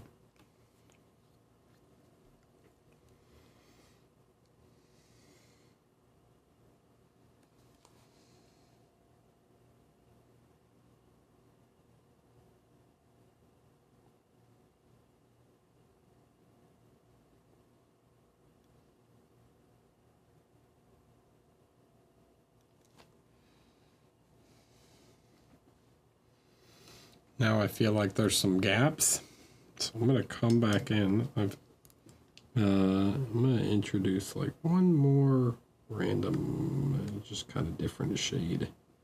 Just grab something, and a few of these spots where it's like it feels kind of empty, I'll just fill those in.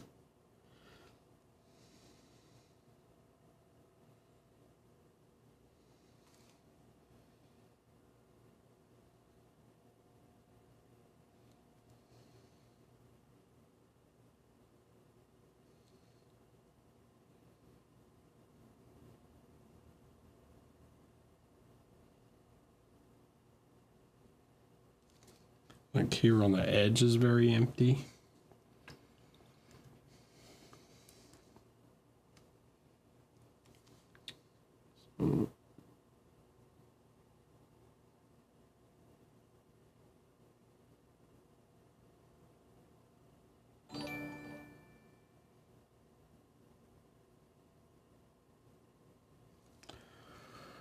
What is that?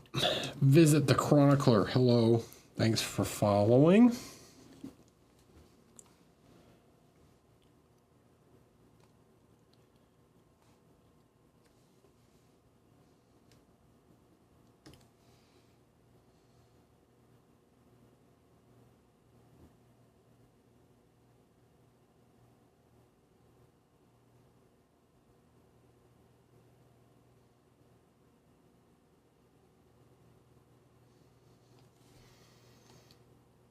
Okay.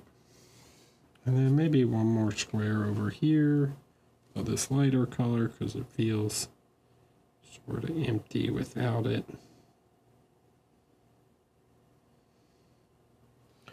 All right.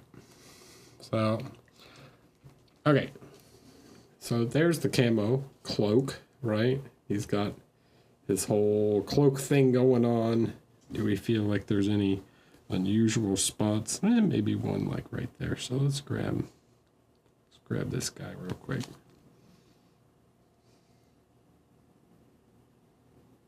Let's just fill that in.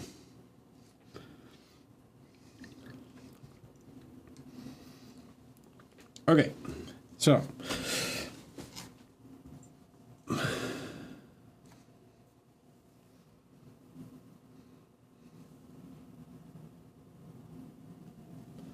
what we want to do now is this. So, like I said, look what happens, right? Camouflage, it breaks up the shape. So now we can't see like the folds and stuff anymore. They're basically gone because this thing just eliminates any form that the cape had, right?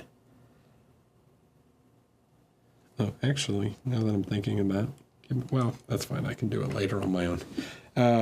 So what we need to do now is I'm actually going to grab like a black. I need something transparent.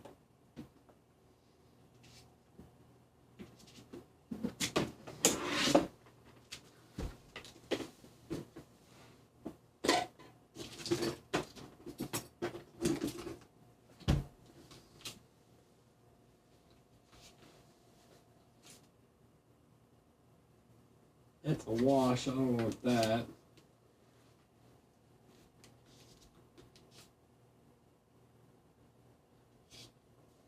Blood.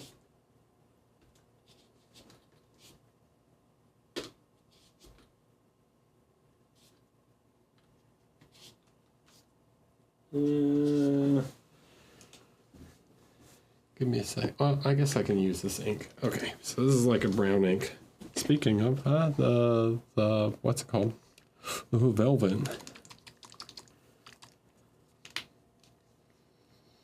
So I'm going to take some of this. Now this is pretty transparent, and also it's not super brown. It's quite black. The smoke ink.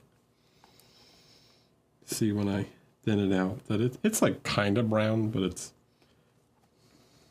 pretty black. Then I'm going to take some actual black.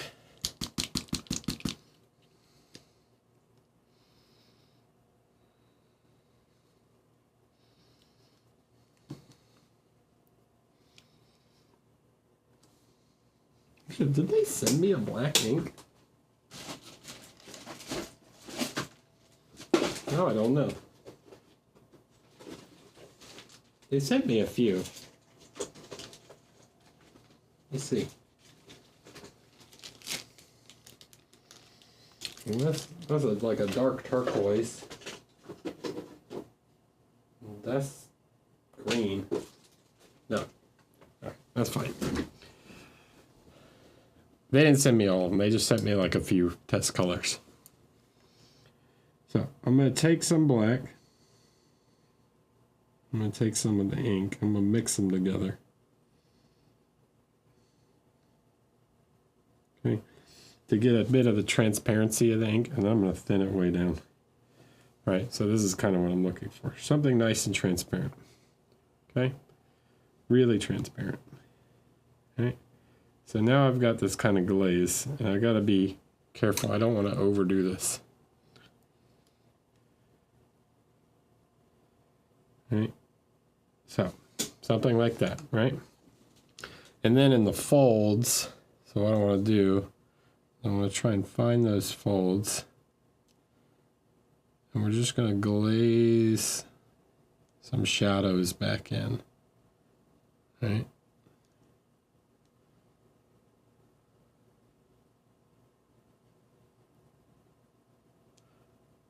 And it's better to do this over a few layers. Don't try and like do it in one go.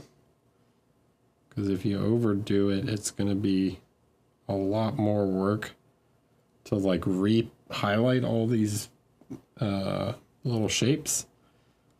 So just take your time and build up the shadows little by little.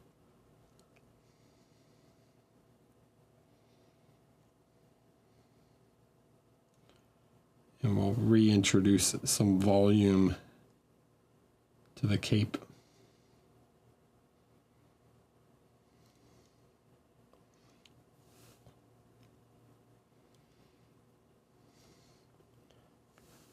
All right, so I did it intentionally super light the first time so that I can kind of see how much it's affecting it.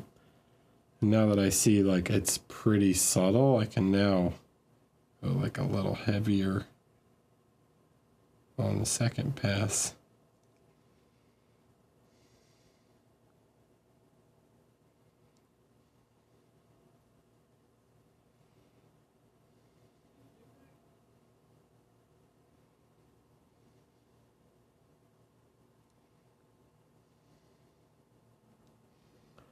really start to, see, introduce some shape back in.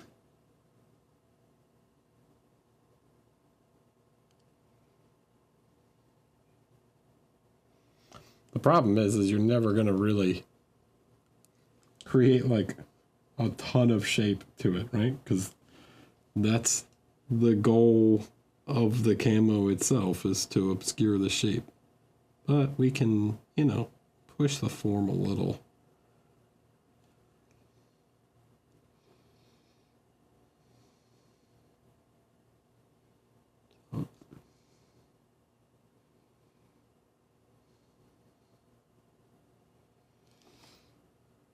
Use some glaze and just push it where you want to, like, introduce some shadows back in.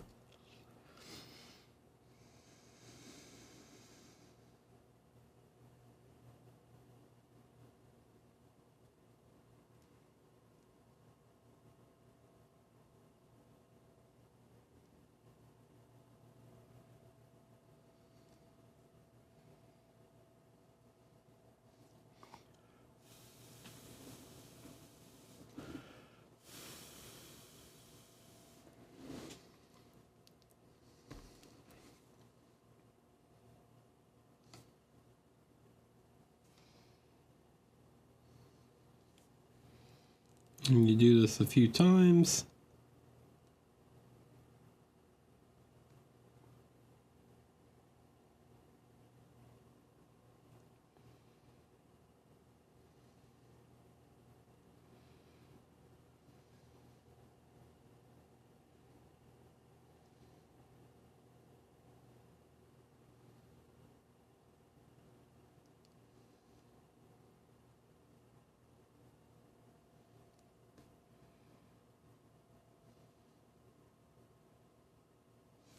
Right.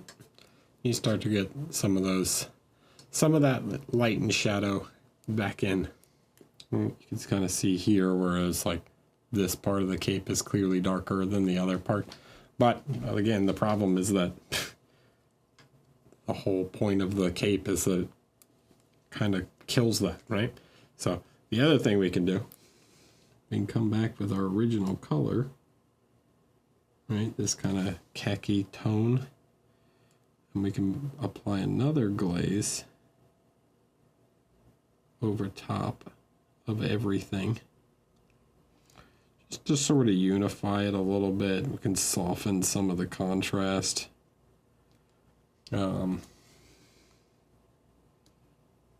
Just tone it down a little.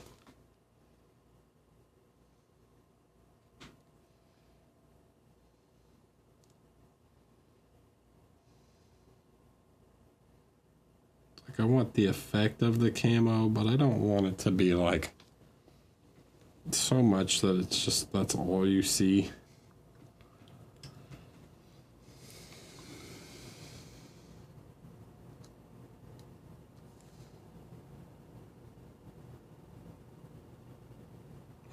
Get a little of that form back, you know?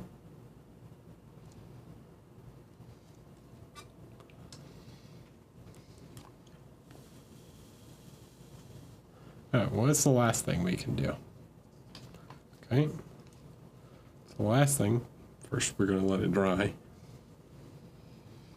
Then we're going to take some of this light tone. Right? We're going to do the same thing. We're going to thin this way down.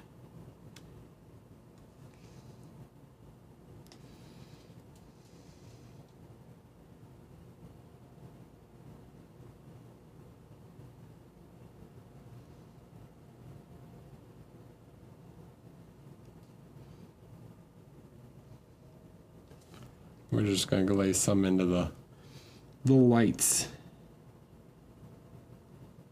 Not too much. You know, we don't want to go overboard, but we can give it some, again, restore a little shape to the cape. Right. Give a couple little highlights.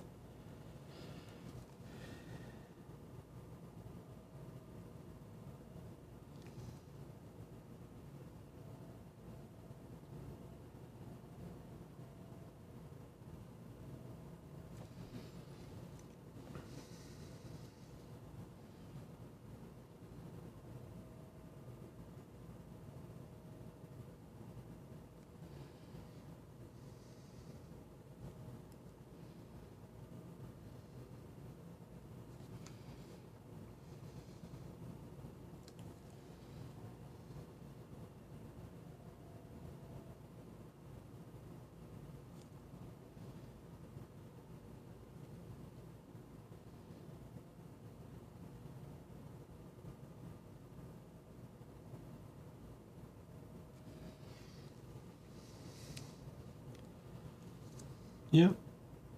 So you see now we've got just a bit of form back to the cloak, right? So we kind of went crazy doing all the little patterns and then unify it a little bit by applying some glazes.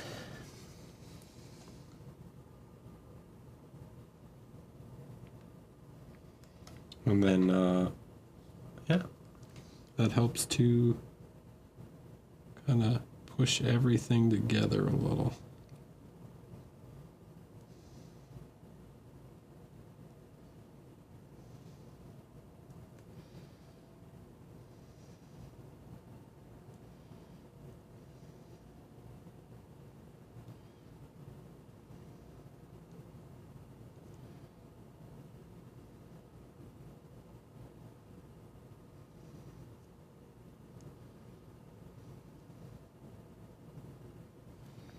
Now I will have to decide personally if I want to do the inside of the cape or not with the camo also. But I don't know. We'll see. Whatever strikes my fancy, you know? If I feel like it needs it, I'll do it. If not, I won't.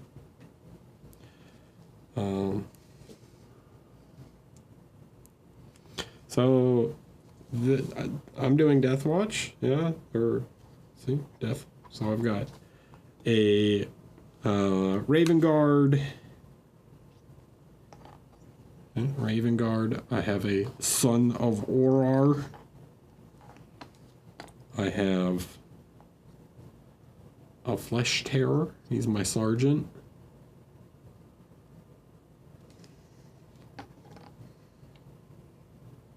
I have a Space Wolf from the Son of Mordecai. And my latest one is Fire Angel, you know, the well-known chapter, the Fire Angels. And this guy is going to be a Raptor, because they're kind of known for their snipers. You can't really see it on screen right now, but he's got, there you go. You can see his little pouch on his chest. He's being a sneaky boy with all his tactical stuff.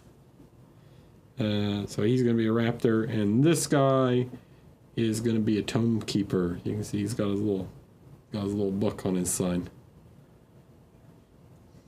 So, and then I've got 3 more to pick.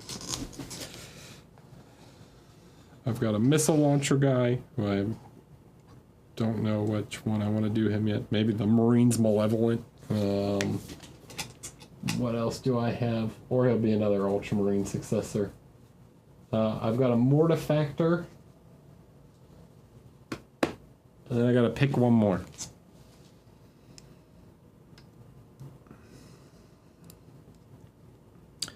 Then I have to pick one more. So I will decide. I have plans for a Crimson Fist. I don't know. If a Crimson Fist doesn't have a Power Fist, why is he even in your team?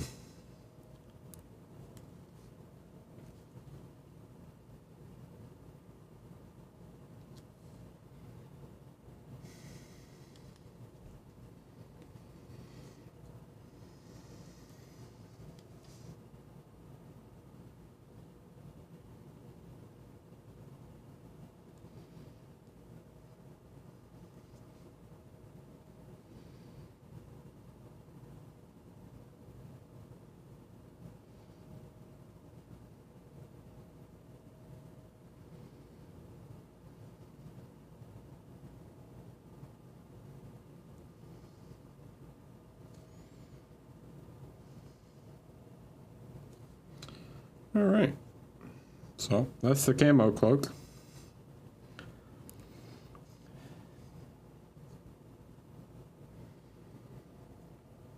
And I think that's kind of everything I wanted to show today. So I showed how I do the leather. Well, I guess I'll show on this guy.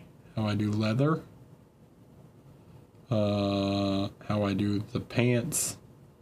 And how I did this camo cloak. And if you want to see how I do the black armor, right, you can go back and watch me do an intercessor, because I do the black armor and stuff on the intercessor.